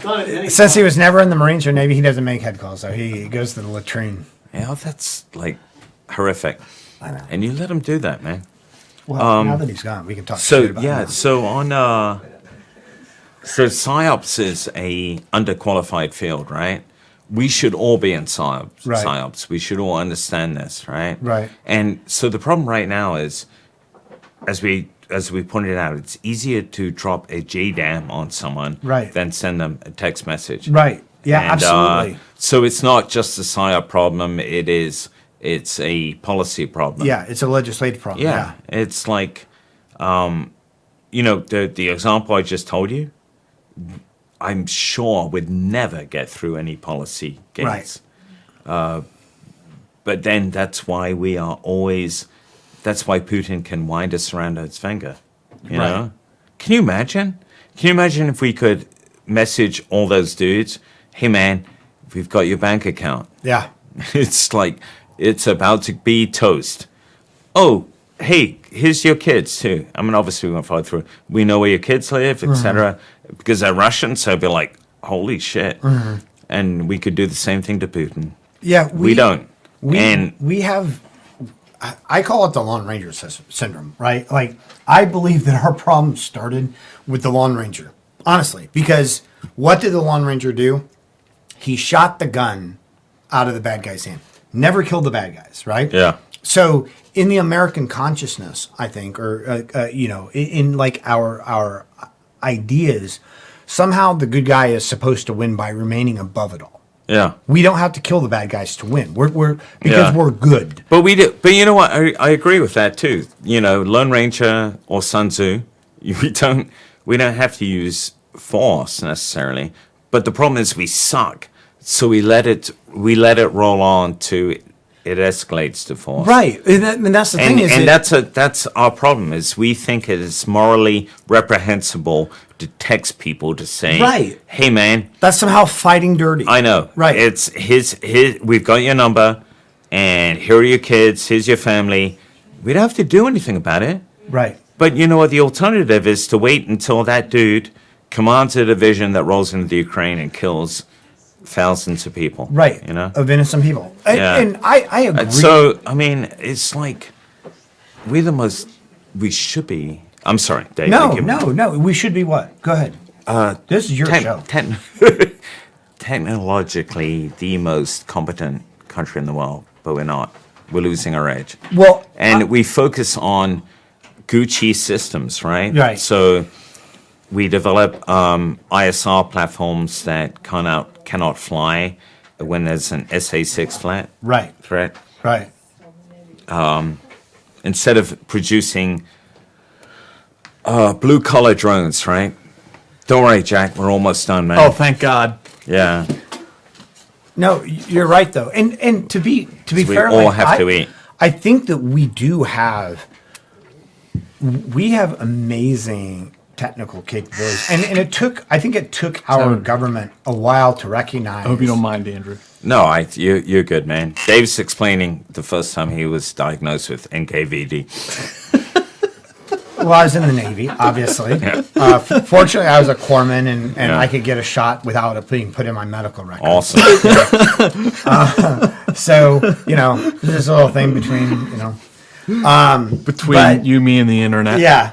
But no, the thing is, we have amazing technical capabilities, but so few of the guys that have those capabilities would be allowed to work for our government because Smoking the marijuana. No, not only that, but because the way they develop those, like I think we're getting better on that. I think we are too. I think we're bringing a lot of geeks. Yeah, I think we are too. And the dudes who played Minecraft and everything. Well, the Marine Corps struggle is, do we make these guys through boot camp? Right. Because it's like, these dudes do not look like they could get through boot camp, right, but we really desperately need them. Right. No, and that's true. And the thing is that like, when you're if you're the type of person that is good at that, chances are you were probably doing it when you were 12, 13, 14, and not always. Yeah. And how do you become good at like hacking when you're 13?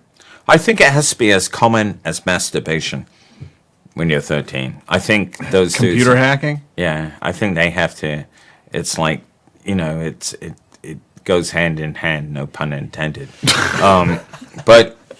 But the problem is that the Marine Corps facing now is, so these dudes are typically not the guys who are out doing pull-ups or running around the track. So are we ever going to get them through boot camp, Probably not.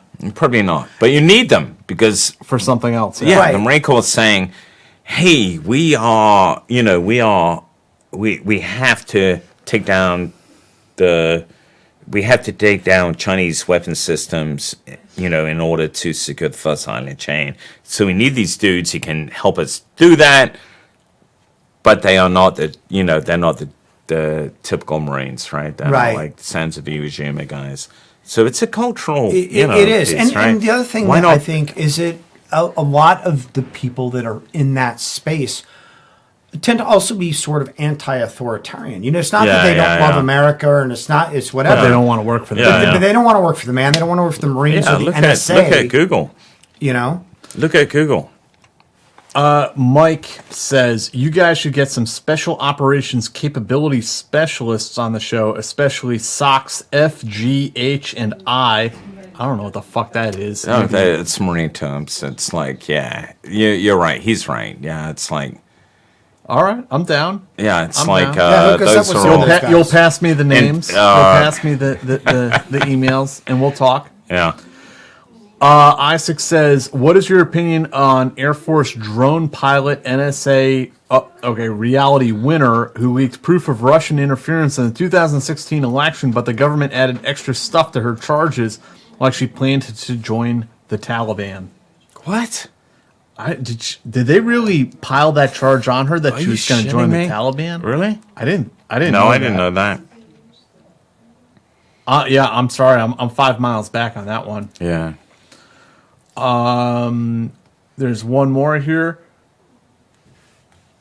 All right. Andrew says, for what it is worth, I prefer when my Batman kills. Wow, that's a little off topic, Andrew, but I get it. No, it's good. Yeah. I get it. I I get it, mean, man. in the end, that's why it's called the kill chain, right? yeah.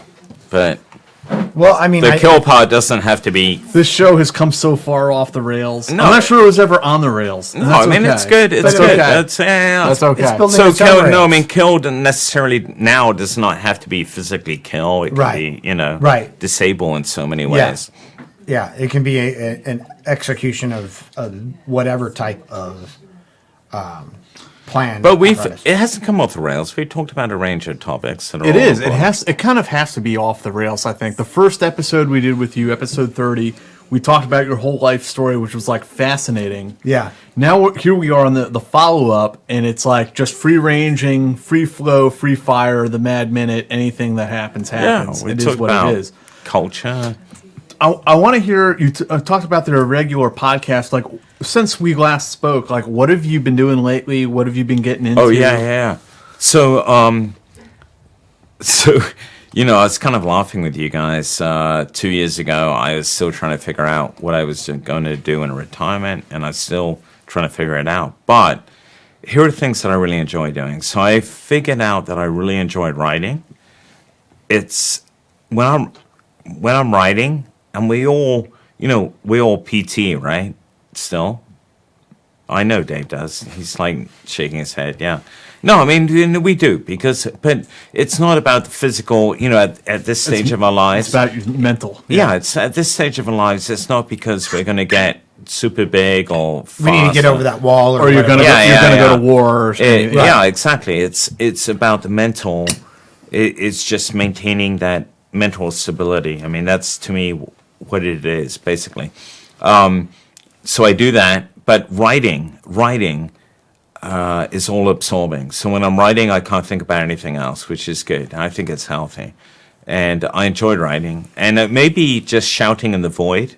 I don't know, but when I get really incensed about stuff that's happened, as I have done for a number of times in the last 2 years, writing actually really, really helps. So I encourage anyone out there to do the same.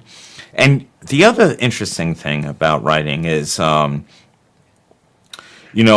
so feedback, right? So there's a lot of very angry feedback typically if you write about a policy, and it becomes personal, and you've got to become detached from it and understand, hey, listen, I put this out in the public void, so, whatever Right, comes right. back. But what I do encourage people to do, rather than just throw vitriol back at me, is, hey, write an article, man. Yeah, tell me what you think about tell it. me what you think. I mean, listen, and that has not happened one time. Yeah, I've had You the know, same- yeah, the same. I know it's even in Task and Purpose. I'm tracking down. I've written Task and Purpose has been awesome to me, and I've written 3 articles for them. And I watch the diatribe, below my articles, and it's like, hey, Paul, is the editor. I'm going to write a counter article. Will you publish it? Absolutely, dude.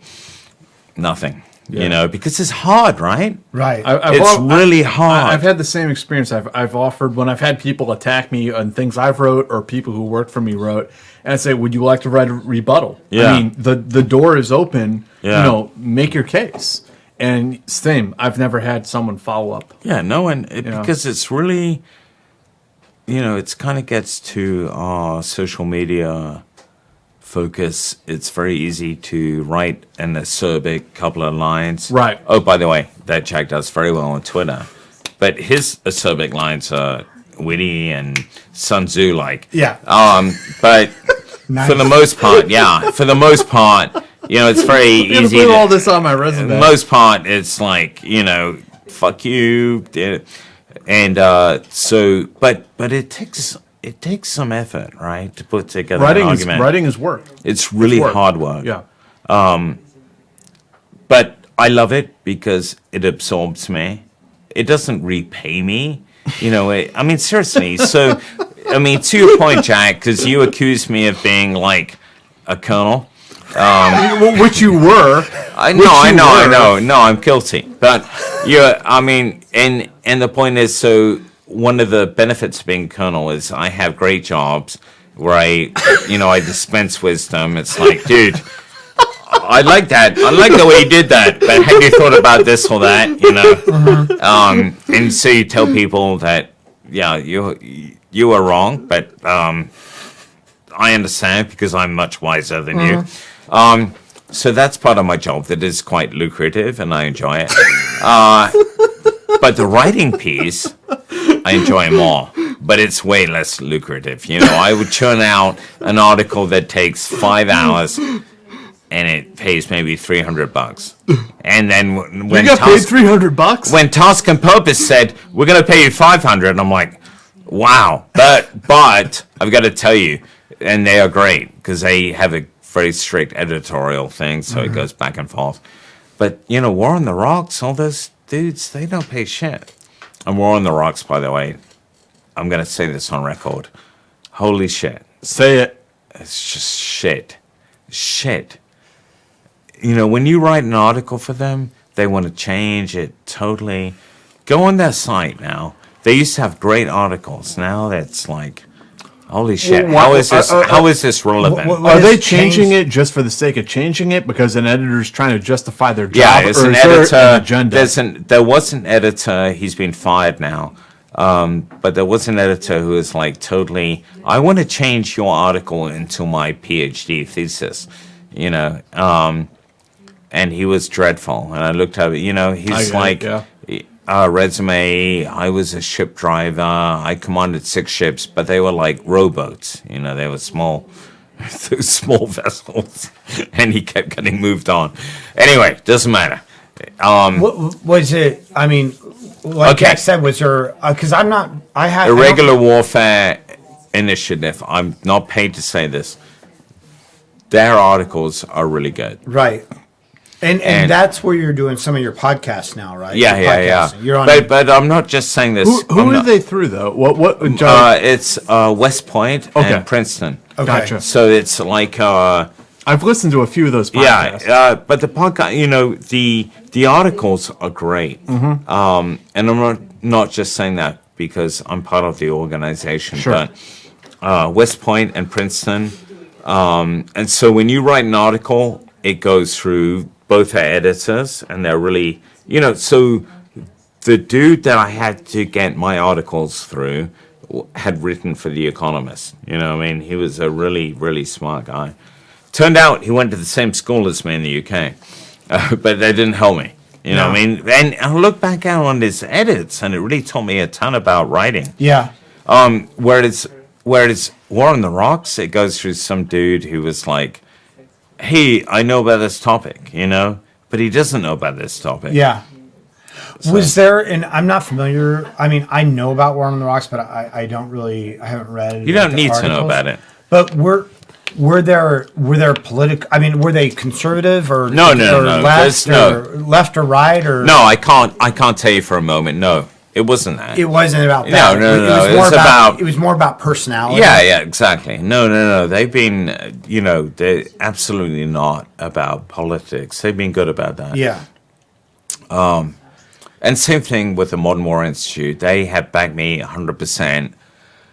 Because I wrote an article, the article I wrote about Austin, but in that same article, I attacked, what's his name, Josh Hawley? Who's he? He's a senator, Republican senator, right?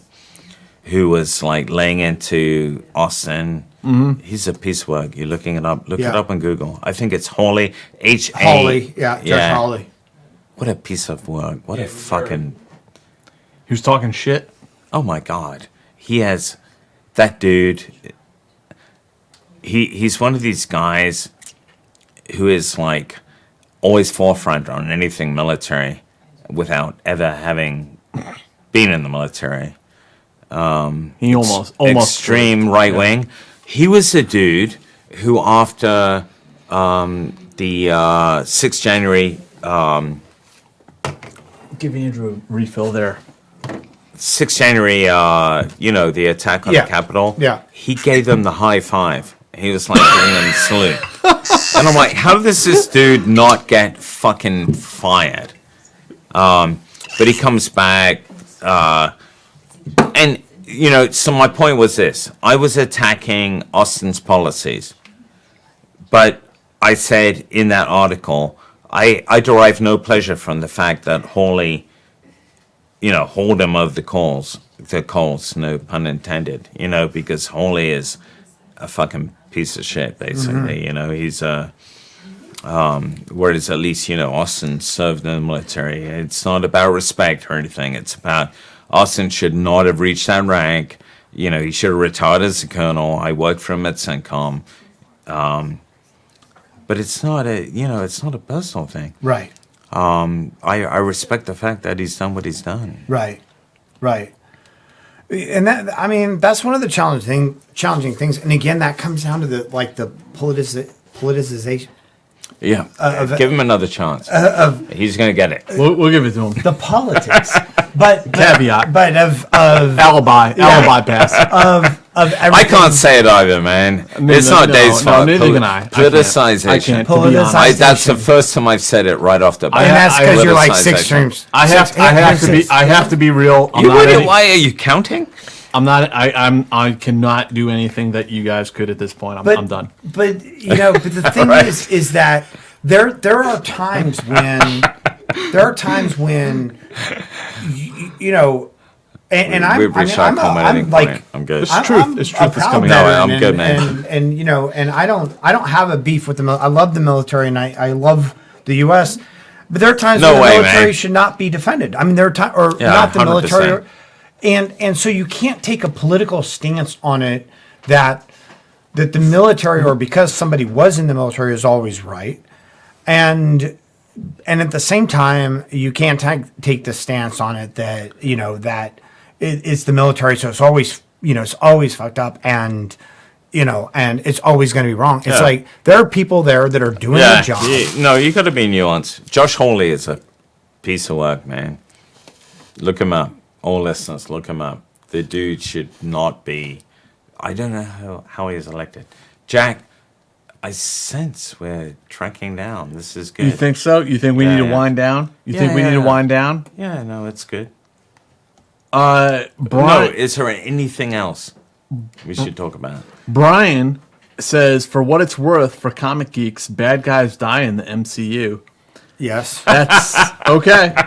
High Tide says, what was TF Hydra doing with French families in the IDP camps over in Syria? Were they only targeting the fighters or families who defect also? Holy shit. That's spicy. He knows about Hydrate, huh? That's spicy. Yeah, That's I a didn't spicy know. question. I wasn't gonna ask that. I wasn't gonna name the name of the task force. I don't know, but Hydrate is the task force. Yeah. Yeah. So the dude obviously What's his name? High Tide.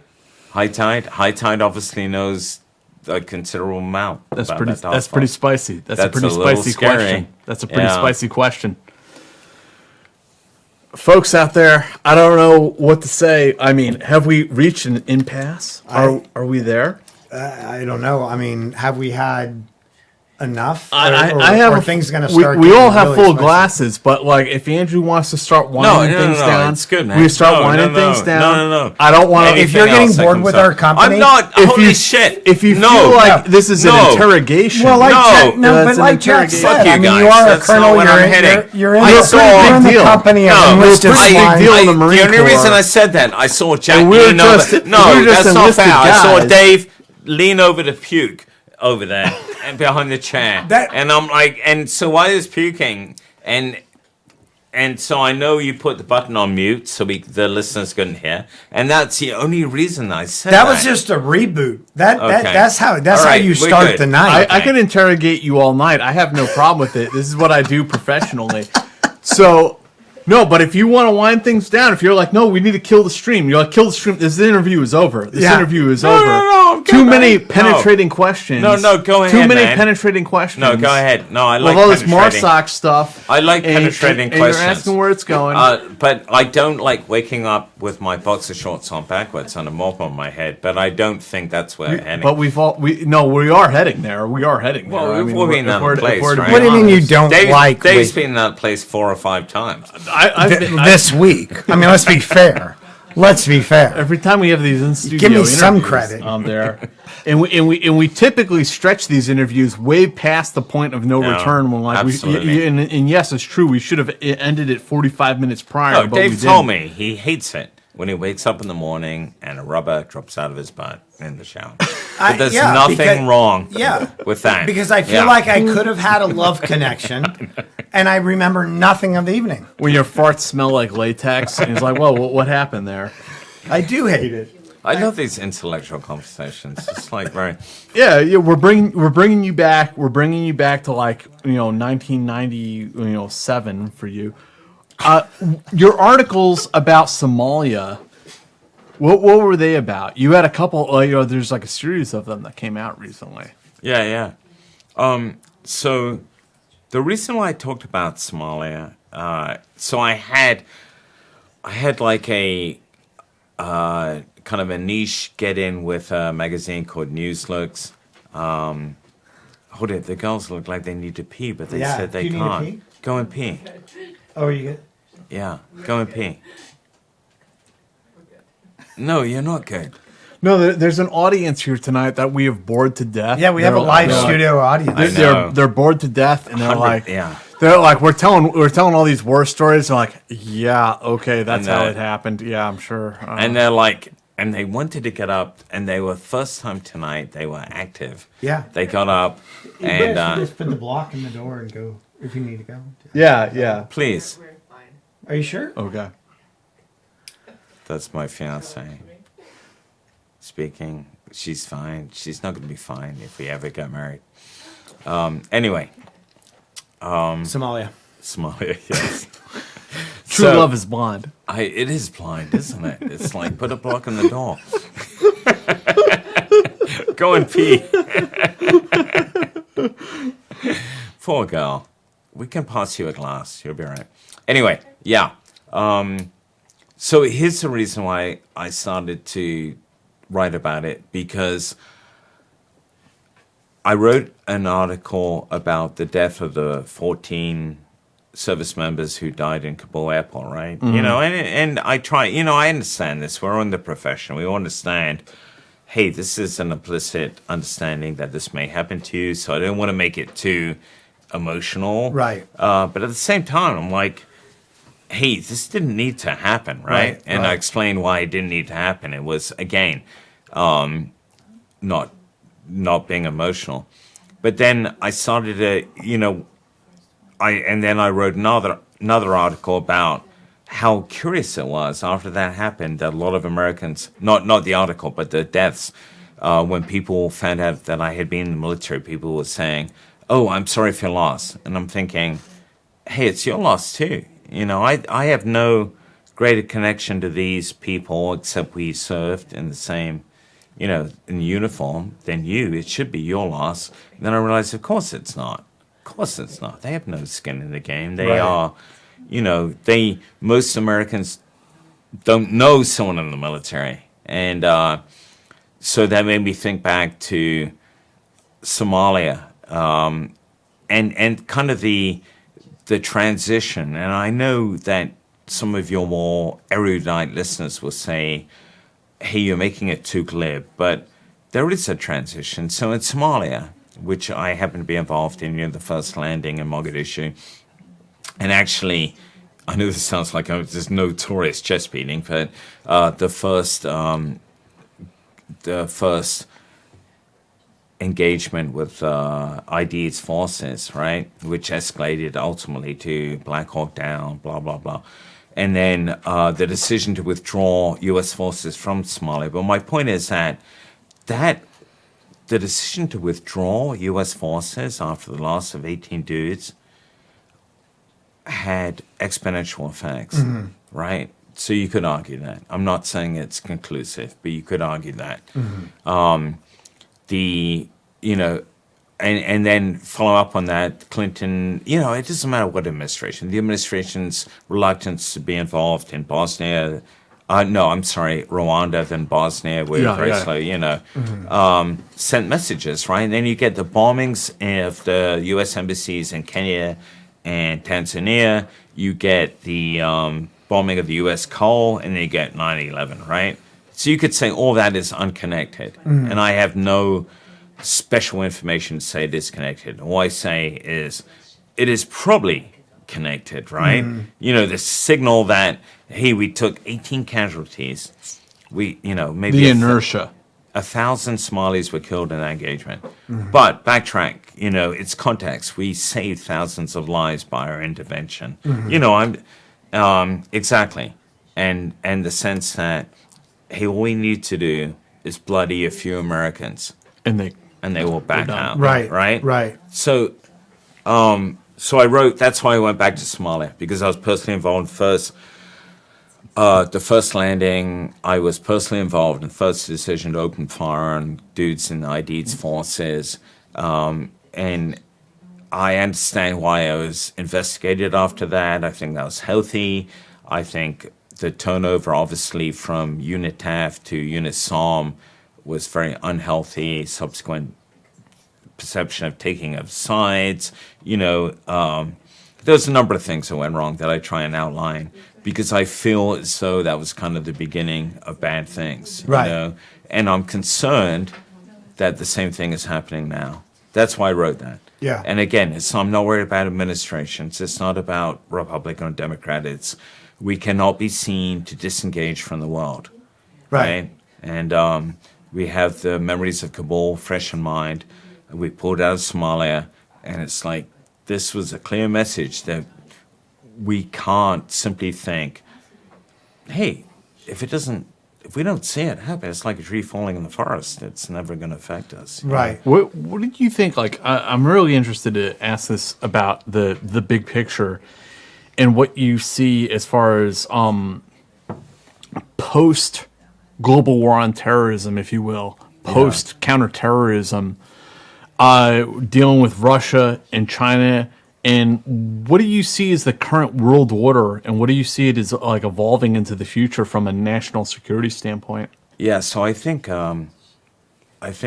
vis-a-vis China, we're in deep trouble. And I don't, I'm not being a Chicken Little. I just think that we need to alter our culture, and that's the only way to put it. I've given examples. The Chinese right now, if we went to war with China, if they invaded Taiwan, they would invade Taiwan, right? Right. And as I said, any carriers, we wouldn't be sending carriers there. They would be steaming. Any carriers we had within 1,000 miles would be steaming away because they You would think be it's that destroyed. bad? I do. 100%. Like we would back down. Yeah, I would hope we wouldn't back down completely, but I think we have no leverage right now. I think what we should be doing is reassessing what we're putting money in for acquisition system. I think we should be arming the Taiwanese with blue-collar drones, right? Just like the Turks, DP-2, loitering munitions, things that they can destroy Chinese ships and landing craft at a distance, not the fucking NSM, the naval strike missile that we keep touting. I mean, like mass-produced, not Gucci gear.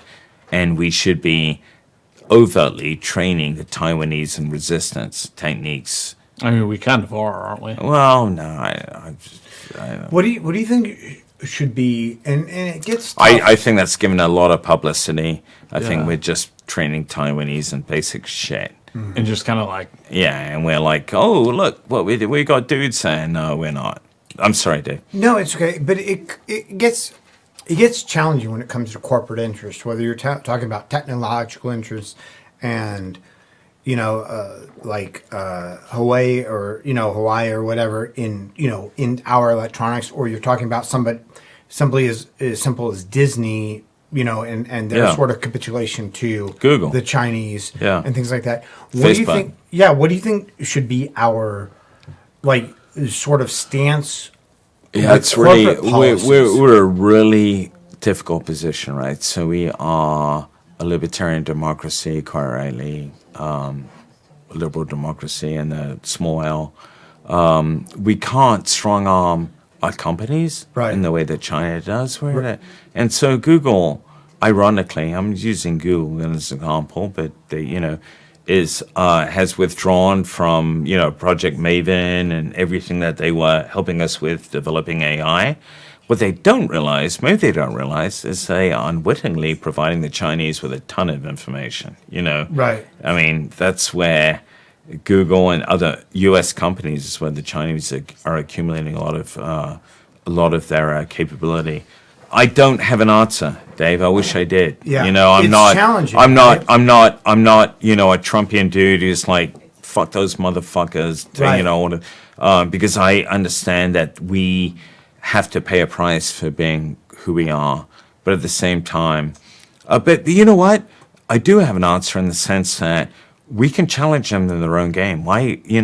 We have to stop pursuing these high-end acquisition systems. ACV. Right, the Marine Corps' amphibious combat vehicle, billions and billions of dollars already obsolete from the moment, because the Chinese have a man-portable, right, not like the Cornet, man-portable anti-tank weapon, top-down, with standoff of at least 4 kilometers, we think more, right? So my point is we're generating all this stuff from aircraft carriers through to armored vehicles that are already obsolete. We've got to step back, close down all our programs, and focus on unmanned shit. it's like, wasn't one of the findings from the 9/11 Commission that there was a failure of imagination? Yeah. That's 100% what's happening now. Unmanned. Unmanned, semi-autonomous. We will never be totally autonomous. And the reason why is because of ethical reasons, not, we always have to have a human in the kill chain. Right. The Chinese don't care. Right. They are focusing on totally autonomous weapons that will Right. close the kill chain without any human in the loop. Right. And so I see something, I'm using just one example in the Marine Corps, the ACV. I'm like, what the fuck are you thinking, man? You're producing this armored vehicle with less armor than we have right now. No reactive armor. A gun range of 2 clicks max. I mean, it's going to take 6 years to produce and cost all this money, and it churns, it consumes so much diesel. We just can't feed it. And one of the things I try to remind people of, that when they try to say that a conflict with China is impossible, that it won't happen, that it's unrealistic, and like, God help us, I hope they're right. Yeah. But when we talk about a conflict with China, that we're going to go to war with over the Senkaku Islands Yeah. or some rocks that are barely visible at low tide off the coast of the Philippines, and it's like, you're right, we're not going to go to war over that. But when a aircraft carrier gets sunk, Yep. and you're going to have on the 24-hour news cycle, you're going to have all these sailors. Now you're at a significant decision point. Right. Well, you're going to have these sailors that are portrayed. They've been killed, and they're going to be shown on the evening news with the American flag fluttering in the background behind their picture, and they're dead. And that's just going to go 24/7. Yeah. And at that point, it's like, you're right. We're not fighting over the Senkaku Islands. We're fighting over all these sailors that died on this aircraft carrier. And at that point, it's kind of And it becomes an emotional escalation. Exactly. And so Exactly. that is why, in a sense, Ukraine is important, because the Chinese are watching. Ukraine. It's the analogy to Taiwan is. But honestly, what do we do as a nation? Because we have had, 20 years of war. People are exhausted, Fed up. from it, or Yeah. not even just fed up. I think people just tuned it out, right? I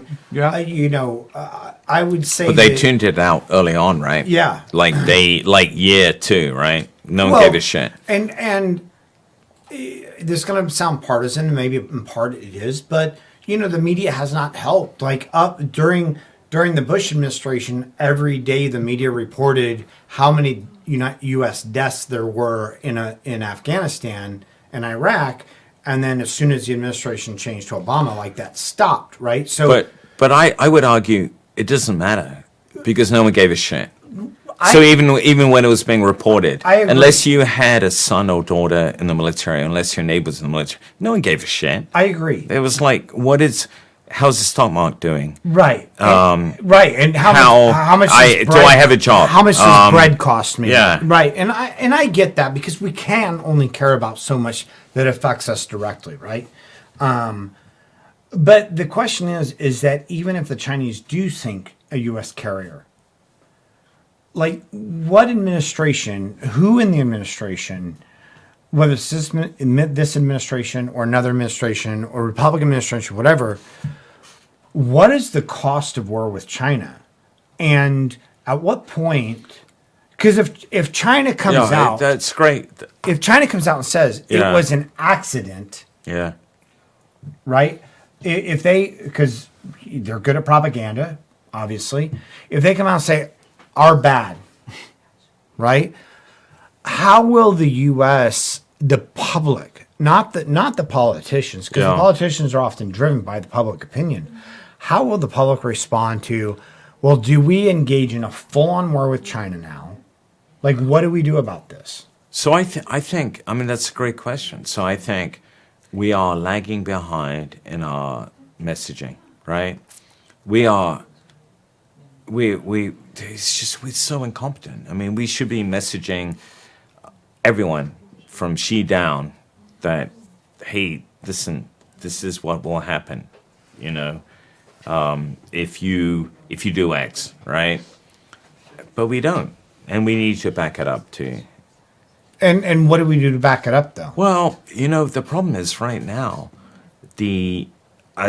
aside from so there's a slow and fast response, right? So the fast response is we need to demonstrate our offensive cyber capability, right? Which is significant. When you look at what edge we have on our adversaries right now, it doesn't lie in kinetic weapons.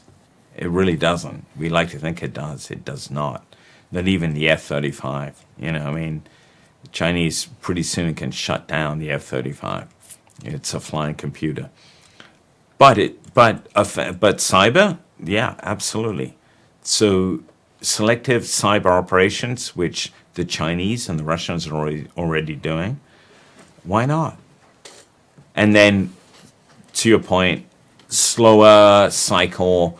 We need to run away from all our to just shut down every acquisition system that is useless, like the ACV. We are generating platforms that are already obsolete, right?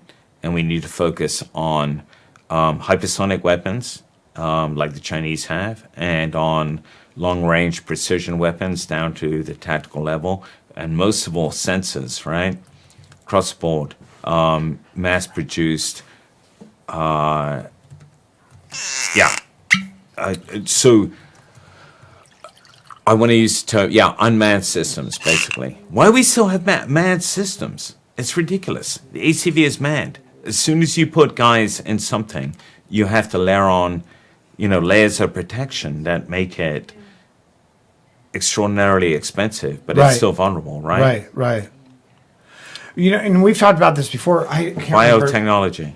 But the idea that even like our Blue Force trackers, right, things like that, how vulnerable they might be, because unlike Etsy or Amazon or Google or whomever else can put their systems out to like these bug bounty websites and say, hey, hack this and tell us what our vulnerabilities are, it becomes very hard to do that with what we want to be a secure system, right? Like the U.S. Army or the Department of Defense can't give like the code, or can't say, hey, please invade this system for BFTs 100%. And tell us.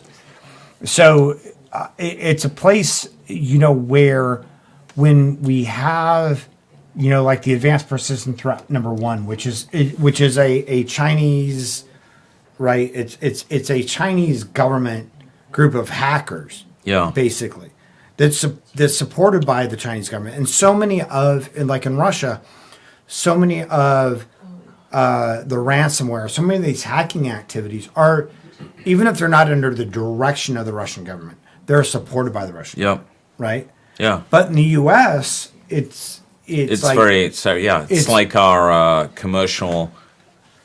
In China, commercial enterprises are under the Communist Party. Yeah, basically, I mean, they're influenced, and I understand. We walk a fine line, but at the same time, we lack education as a society. The fact that Google stepped back from Operation Maven, right? And I can't help thinking that DoD has morons in charge. That they can't sit down with the Google guys and saying, hey, man, this is what it's about, It's like, hey, you wouldn't run this company in China. Yeah. Like China is in the antithesis. We do have idiots, in key positions. POs is one example. And we have commanders who think it's beneath their purview to go and talk to commercial companies. Right. And say, hey, guys, here's what's going on. Right. It's why we need your help. And it's not about you got to be patriots. It's about here's the alternative, man. Do you want a totalitarian, see, I'm having a syndrome, rule of law? Right. Or do you support theirs? Right. I mean, it's not about being American and right.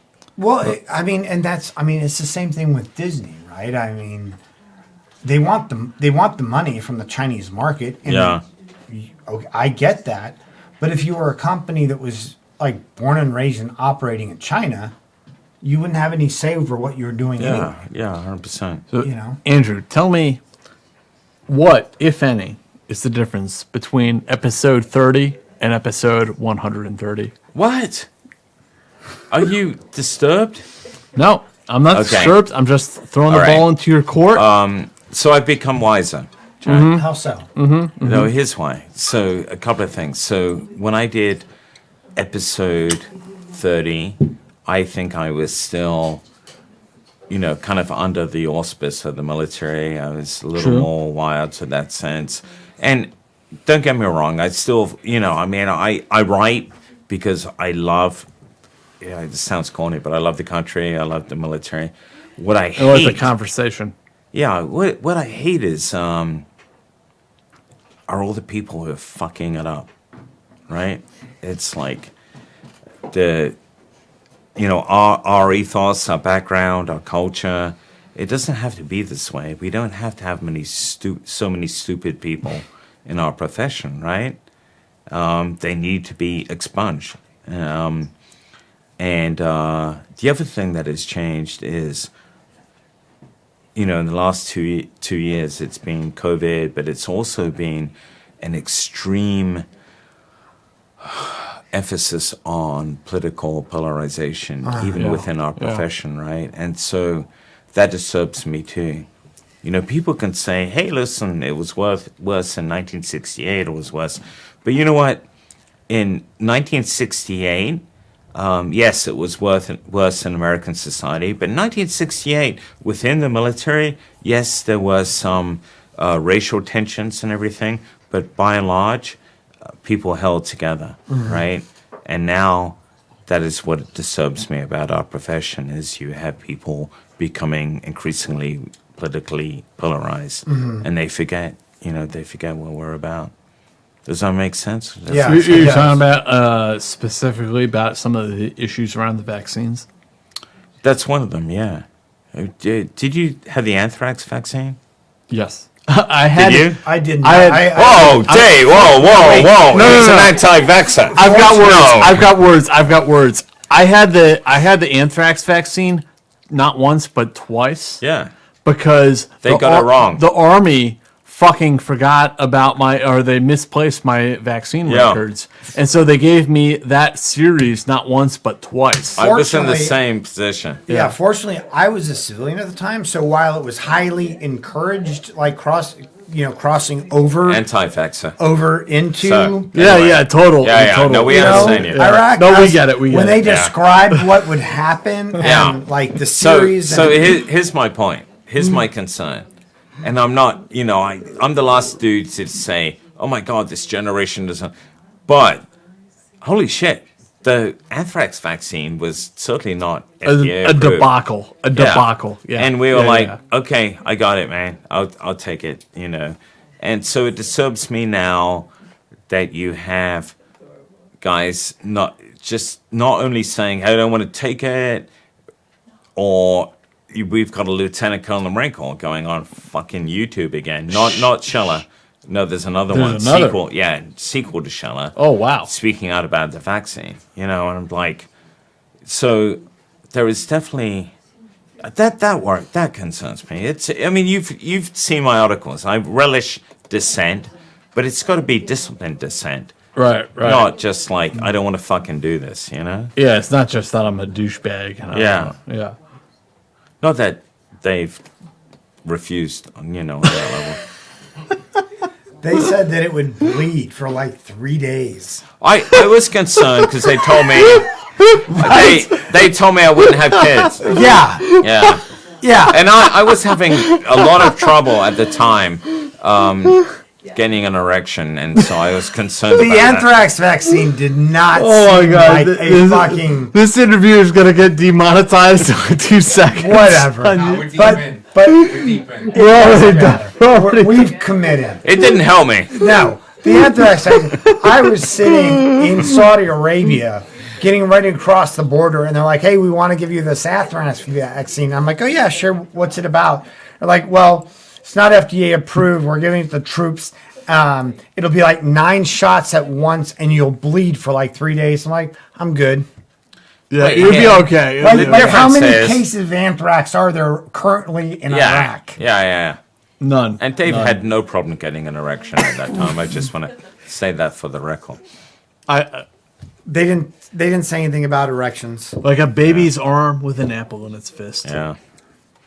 or a walnut. But whatever. anyway, my point is we all rogered up to it, right or wrong. Right. Yeah. Right. I mean, it's like, so I can't, I know this sounds very outdated, but I cannot find sympathy for people who say, I'm not going to get vaccinated.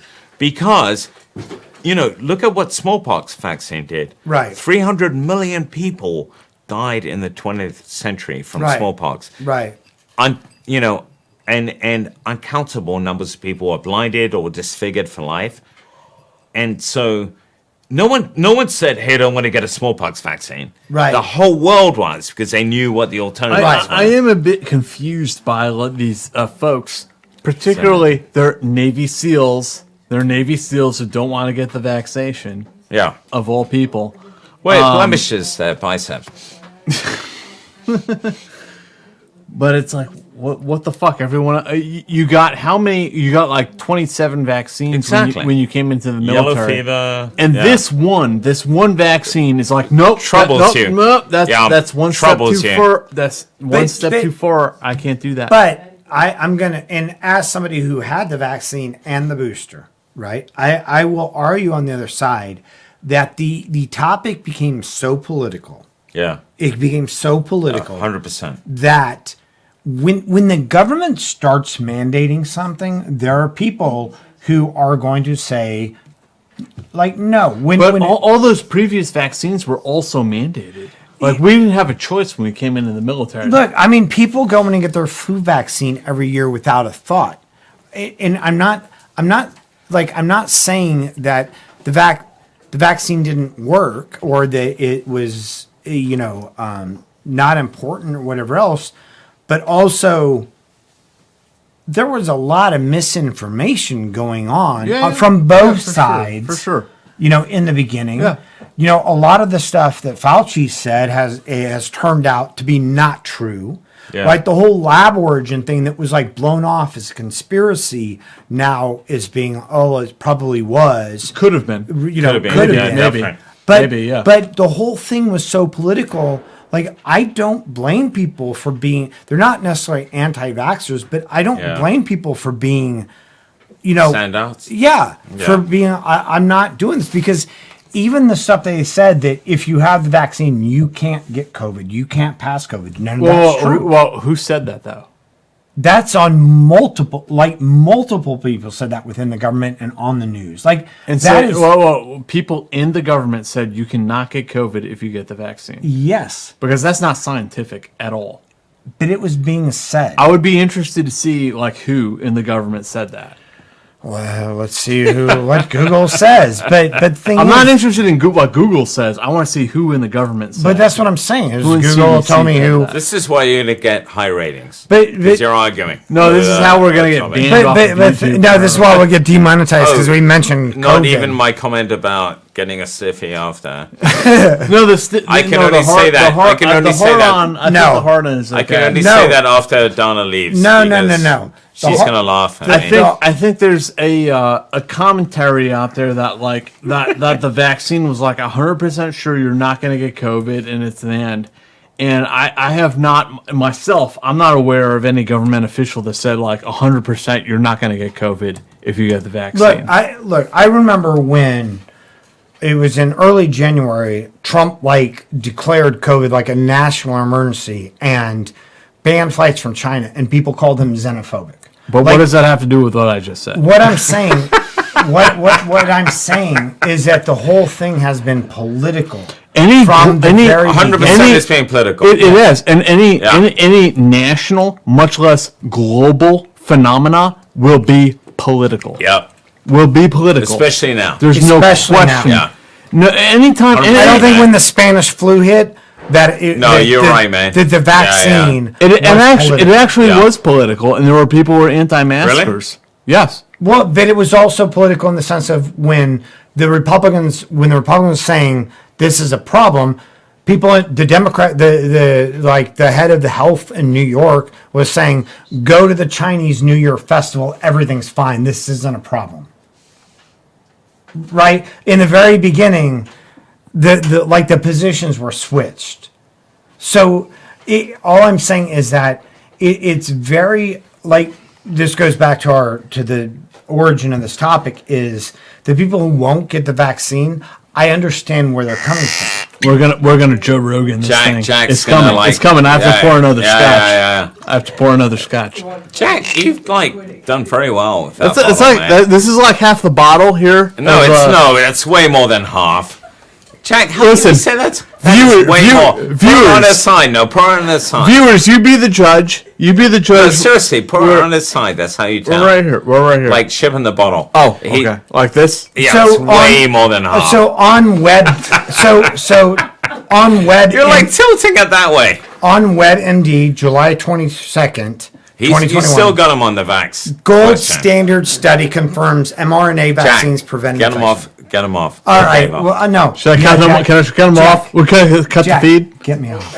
Dave, you're right. 100%, man. No, We love you.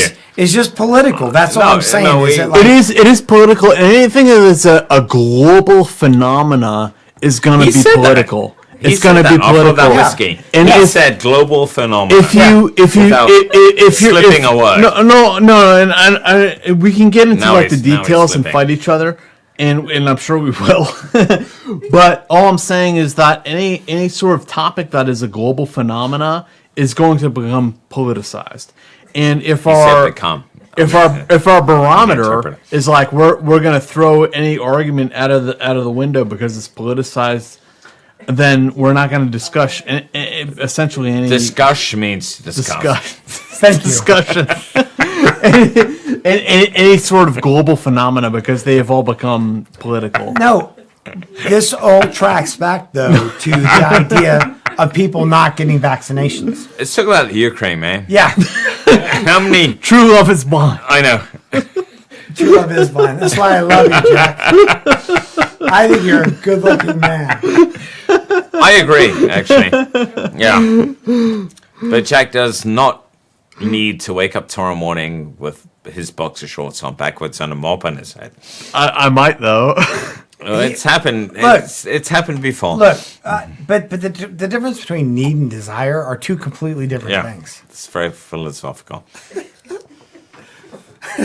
And Andrew's saying, "Oh, and my Batman comment was off topic." Yeah, Batman, I don't get it. he's Batman, got yeah. it there, I guess. So Michael said that our Amazon link doesn't work. I posted an Amazon link that does work. Jack, what's a tat on your right arm, man? to his book? It's a Sumerian seal that is. Oh, you like seals? Not like, oh, Oh my! Sumerian. Really? What, did really? I have been What? shamed. I have been shamed. So basically, I am deeply the seals shamed. can trace their heritage back to Gilgamesh. I am deeply shamed. I'm deeply shamed by this revelation. No, it's a Sumerian seal. It's on a vase in the Louvre. No And- kidding. I I thought Yeah. it love was called it. a vase if it's in the Louvre. No, Jesus it's Christ. fine. It's fine. Give him a break. It's a vase in the So Louvre. what is The point is, a dude who is a former ranger has a seal, has a Has a seal. has a tattoo from the Louvre. Yeah, You should a seal Louvre. no, seriously, you should like congratulate him. I'm What- gonna have to resign my position as a notionary army person. No, So that's an so awesome so what statue. is the vase? Dude, where did in you the get that Louvre? done? In Paris? No, god damn it! I got it done in fucking like. Oh, he resorts to profanity. yeah, no, We're I talking will- about the Louvre. The last, Yeah, the, he last- cannot explain himself. in No, the last Louvre. defense of the Volga. it was in Carmel, New York, when I was 21 years old. Oh, you've had that since you're 21. Yeah. Before when I deployed to Iraq for the first time. It's fresh, man. You I'm, had thir- that I'm 38 now. I'm like pushing on like senior citizen status at this 38. point. He's I way know, older than I that. know. I remember. Yeah, no, you got Okay. you two 38. you two are about to have like applesauce like spoon fed in your mouths Man, at I this love point. having anything spoon fed. Yeah. Yeah. Anyway, No, and so this It's is good, man. It looks good, Jack. I like this. it. The intertwined serpent is Yeah. Ningizida, which is the god of knowledge in ancient Yeah. Sumer. I love it. And yeah, the eagles were like the cherubs. They're How did you show them? How did you get that done, man? well, This is an important question. I took the design to a tattoo artist and I showed him. and yeah. So Donna and I are gonna get a tattoo, but it's like an Arabic thing. What and is it's like this for? fairies and make No, sure it's it not says the right fairies. thing because I've seen a lot I'm of nothing things. against fairies, but what's it? Life. It's like the Arabic depiction of life. yeah. Is You the guys are Arabic? looking at me like, why not? Yeah. I'm not passing judgment. Yeah. I just don't know what the fuck we're talking about right now because I'm drunk.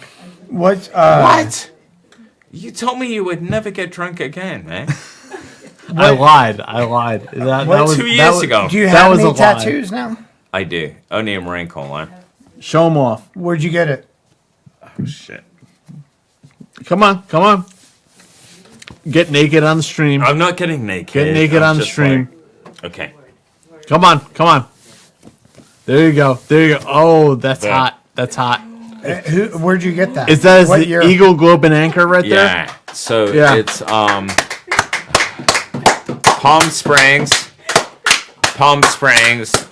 California, 1998. Beautiful. by the It's way, a work of art. That is art. That is Hey, art. who's the guy who That is art. shit? I remember his name in a moment. Ullman, Greg Ullman, the dude who tattooed Greg Ullman did this. He did. I'm not saying this is better than whatever he tattooed in Greg Ullman. And Greg Ullman, didn't he like? Why are you frowning at me?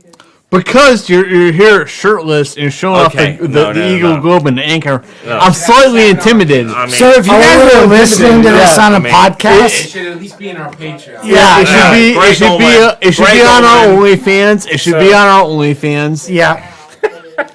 Greg Ullman. Anyway, so Look Greg at Ullman, those nips. Look at those are Somalis that you're showing off. Nips Here on is the not stream. a nice term. Here on the stream. Yeah. Nips is gonna push us into the realm. No, of pornography. it's not illegal. We're within the bounds oh, of the look at end that. user agreement. Yeah. We're all Jimmy good. Wong. We're all good. Yeah. We're all good. You used to do MacV SOG guys in Vietnam. So Set up last time, practice in Thailand. That's some legit that shit is right very there. nice. Jimmy Yeah. Wong. And remember, last Take time your we were pictures. here, Take your pictures. Come and stand up. last time we Stand were up. here, Dave did wave his penis at the camera. Yes. And they said that was not sufficient to make it pornography. No, because it's barely a blip. Yeah. Yeah. It's like waving. It's Anyway. like Andrew it's says, like "I waving want. a I want to fake point out pig that with Andrew two said braids. he wouldn't do that earlier." I'm trying to get into my shirt. That he wouldn't do that earlier in the show. He is shirtless at fucking midnight. I just want to say how much better Jack is doing this show than in episode 30. Because in episode 30, by this time, when Andrew and I were still talking about Oh my his book, God, he was Jack was toast, completely man. silent. He was like, he was drunk. He was so. You know, when he said, "Oh, between us we drank 2 bottles of whiskey," he drank a bottle and a half. of whiskey. Yeah. Yeah, we were like the Puritans. We were the Amish of the group. Oh, I'm with you, man. And Jack was like completely like spaced out. I'm like, Jack isn't saying much. But then he didn't remember the interview the next day. Right. Shit, man. Where's my okay? The readers, we've lost the listeners. So anyway, You know what way to put it? I put it on backwards, man. You guys. Oh my suck, god. man. You guys suck. This podcast is so fucked up. Like, what has become of my wonderful No, podcast? we had a lot of We got- intellectual His conversations. shirtless, like, get a cap of his shirtless. We had a lot of intellectual It conversations. it started off very, very normal, and like we're a legitimate, serious podcast. And by the time we get to like 2.5 hours in, and we drank like 2 bottles of whiskey, and it's like it's so fucked up. And Andrew Dunbar says, I want to point out that Andy said he wouldn't do that earlier. Look, I said I wouldn't do that earlier. But you guys fucked me up. Oh You my said, God. Hey, show me your tattoos. And I couldn't roll on my sleeve. no, I know. Listen, Totally our fault. right. Zach just donated $10. Okay, well now we have $10. for Yeah, Zach. because he loves All right. the nips. I'm I gonna know. I'm gonna go piss again, and for Christ's sake, I hope that you guys are fucking Okay. finished by the time I get back. No, we're good. No, stay. Let's close down. Let's close down. 5 minutes. No, No, Jack, 5 minutes. you can make it, man. Like 2 minutes, and I'll be back. Jack's going to reboot. Jack cannot reboot. When you're in that state, there's no rebooting. Jack is like, come on, Dave, you're with me, man. We're right here. Okay. We're right here. Right. But we're 2 former Marines. Yeah, that's exactly right. Like most people don't know that of me because I don't talk yeah. about my No, Marine I Corps mean, Navy pass. Actually, Dave has had an extraordinary pass every single service, special operations. And that's why Jack is in the head. Yeah. Or the latrine, as he would call it. A latrine. No, Yeah. I don't. I call it the head. I know, And that's I do why too. he's saying you're here. Yeah, yeah. So, like, I'm I- here to translate, basically. Okay. Should we say goodbye to everyone? I don't know. Is we should say goodbye? Yeah. All right, have we reached that point? Yeah. Dude? I mean, we're right there. I feel like. Yeah, I think when Dave staggered out, when he like almost That was fell. Jack. That was Jack. Yeah. When he almost fell, I think that was the end to intelligent conversation. I think Jack was saying, "This is it for me." Right? Honestly, I think it was probably the end of intelligent conversation, like 45 minutes So, ago. guys, pick up Andy's book. Check out his Twitter. Check out his. Okay, Please. I'm Yeah. going to speak from the heart. You honestly, even if you're not, I mean, if you're watching our podcast and you probably are into, military history, but if you really want to read like a real history and not just of the events on the ground, but of what somebody goes through, definitely check out When the Tempest Gathers. By Andy. Or Andrew. I apologize. I go by Andy. It's fine. Yeah. You're UK. I mean, I gotta give the formal. No, it's Andy's good. But it honestly is one of the best books I've ever read, because you're not just reading about this military thing that's happening, but you're reading about a very personal journey, and you talk about a lot of very personal things. And I really, really respected that the first time I read the book. You are very vulnerable in the book. Like you write, honestly with your heart on your sleeve. Your heart on the page. And I can't, even if you are not into military history, reading it, if you just want to read a really great involved personal account, I would recommend checking out. Come with us, man. Come into the circle. Bring me back in. Bring me back in. Let's bring Jack in. Yeah. Dave, Talk me that's down, super talk nice. me down. Yeah. Jerry J says, I'm lucky I can outdrink any Green Beret or Marines. I was in the Navy. And trust me, you can't outdrink somebody who is in the Navy. None. Thank you. What? Someone check on Jack. Jack's back. Jack is Somebody back. check on I'm Jack. alive. I'm alive for now. You I'm know, the still last breathing. time there were comments I went through for the first time, Dave. Comments from the last time. They're like, "Are you guys okay? You're drinking so much whiskey." And one dude's like, "Oh my god, you need to." And one guy's like, "You need help." It was just like, We get comments sometimes like that on just our regular streams, like, oh, as a veteran and somebody who my shirt's on backwards, man. but we get criticism of it all the time. No, at least it's not my boxer shorts last time.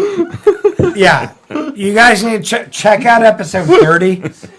Andy is phenomenal on that. Jack is great up until the 2-hour point when Jack just becomes a presence. Incomprehensible, Yes, right? yes. Yeah. He's like, I'm a sphinx. he's at that like, point. at that point, he's like a Bargo in Phuket. It's like, JP "Oh, Ortega. anything you want. JP Ortega just said Andy should host a podcast right now. I do. I think so. Yeah, he's not I wrong. do, Sign us but off it's if you like want. not good. You want to sign us off? Yeah, let's sign off. All right, Andrew, Thank you. the floor is Look, yours. first off, buy his book. Please check out his book. You When will the not Tempest be Gathers. disappointed, I promise. Right behind When you. the Tempest Gathers. Oh yeah, absolutely. And Yeah. that's the only thing I'm going to add to these very erudite gentlemen. Oh my God, I slurred my words. We're all soaring our Yeah. words at this point. Okay, back to Jack. Jack, finishing comments.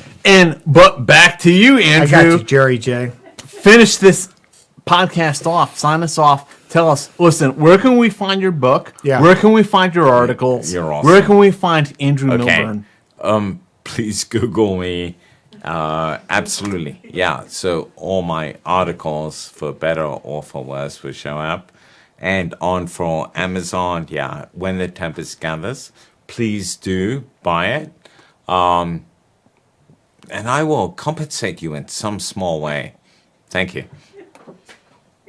He'll compensate you with the thrill of the journey of the heart. Good night. That's a lot.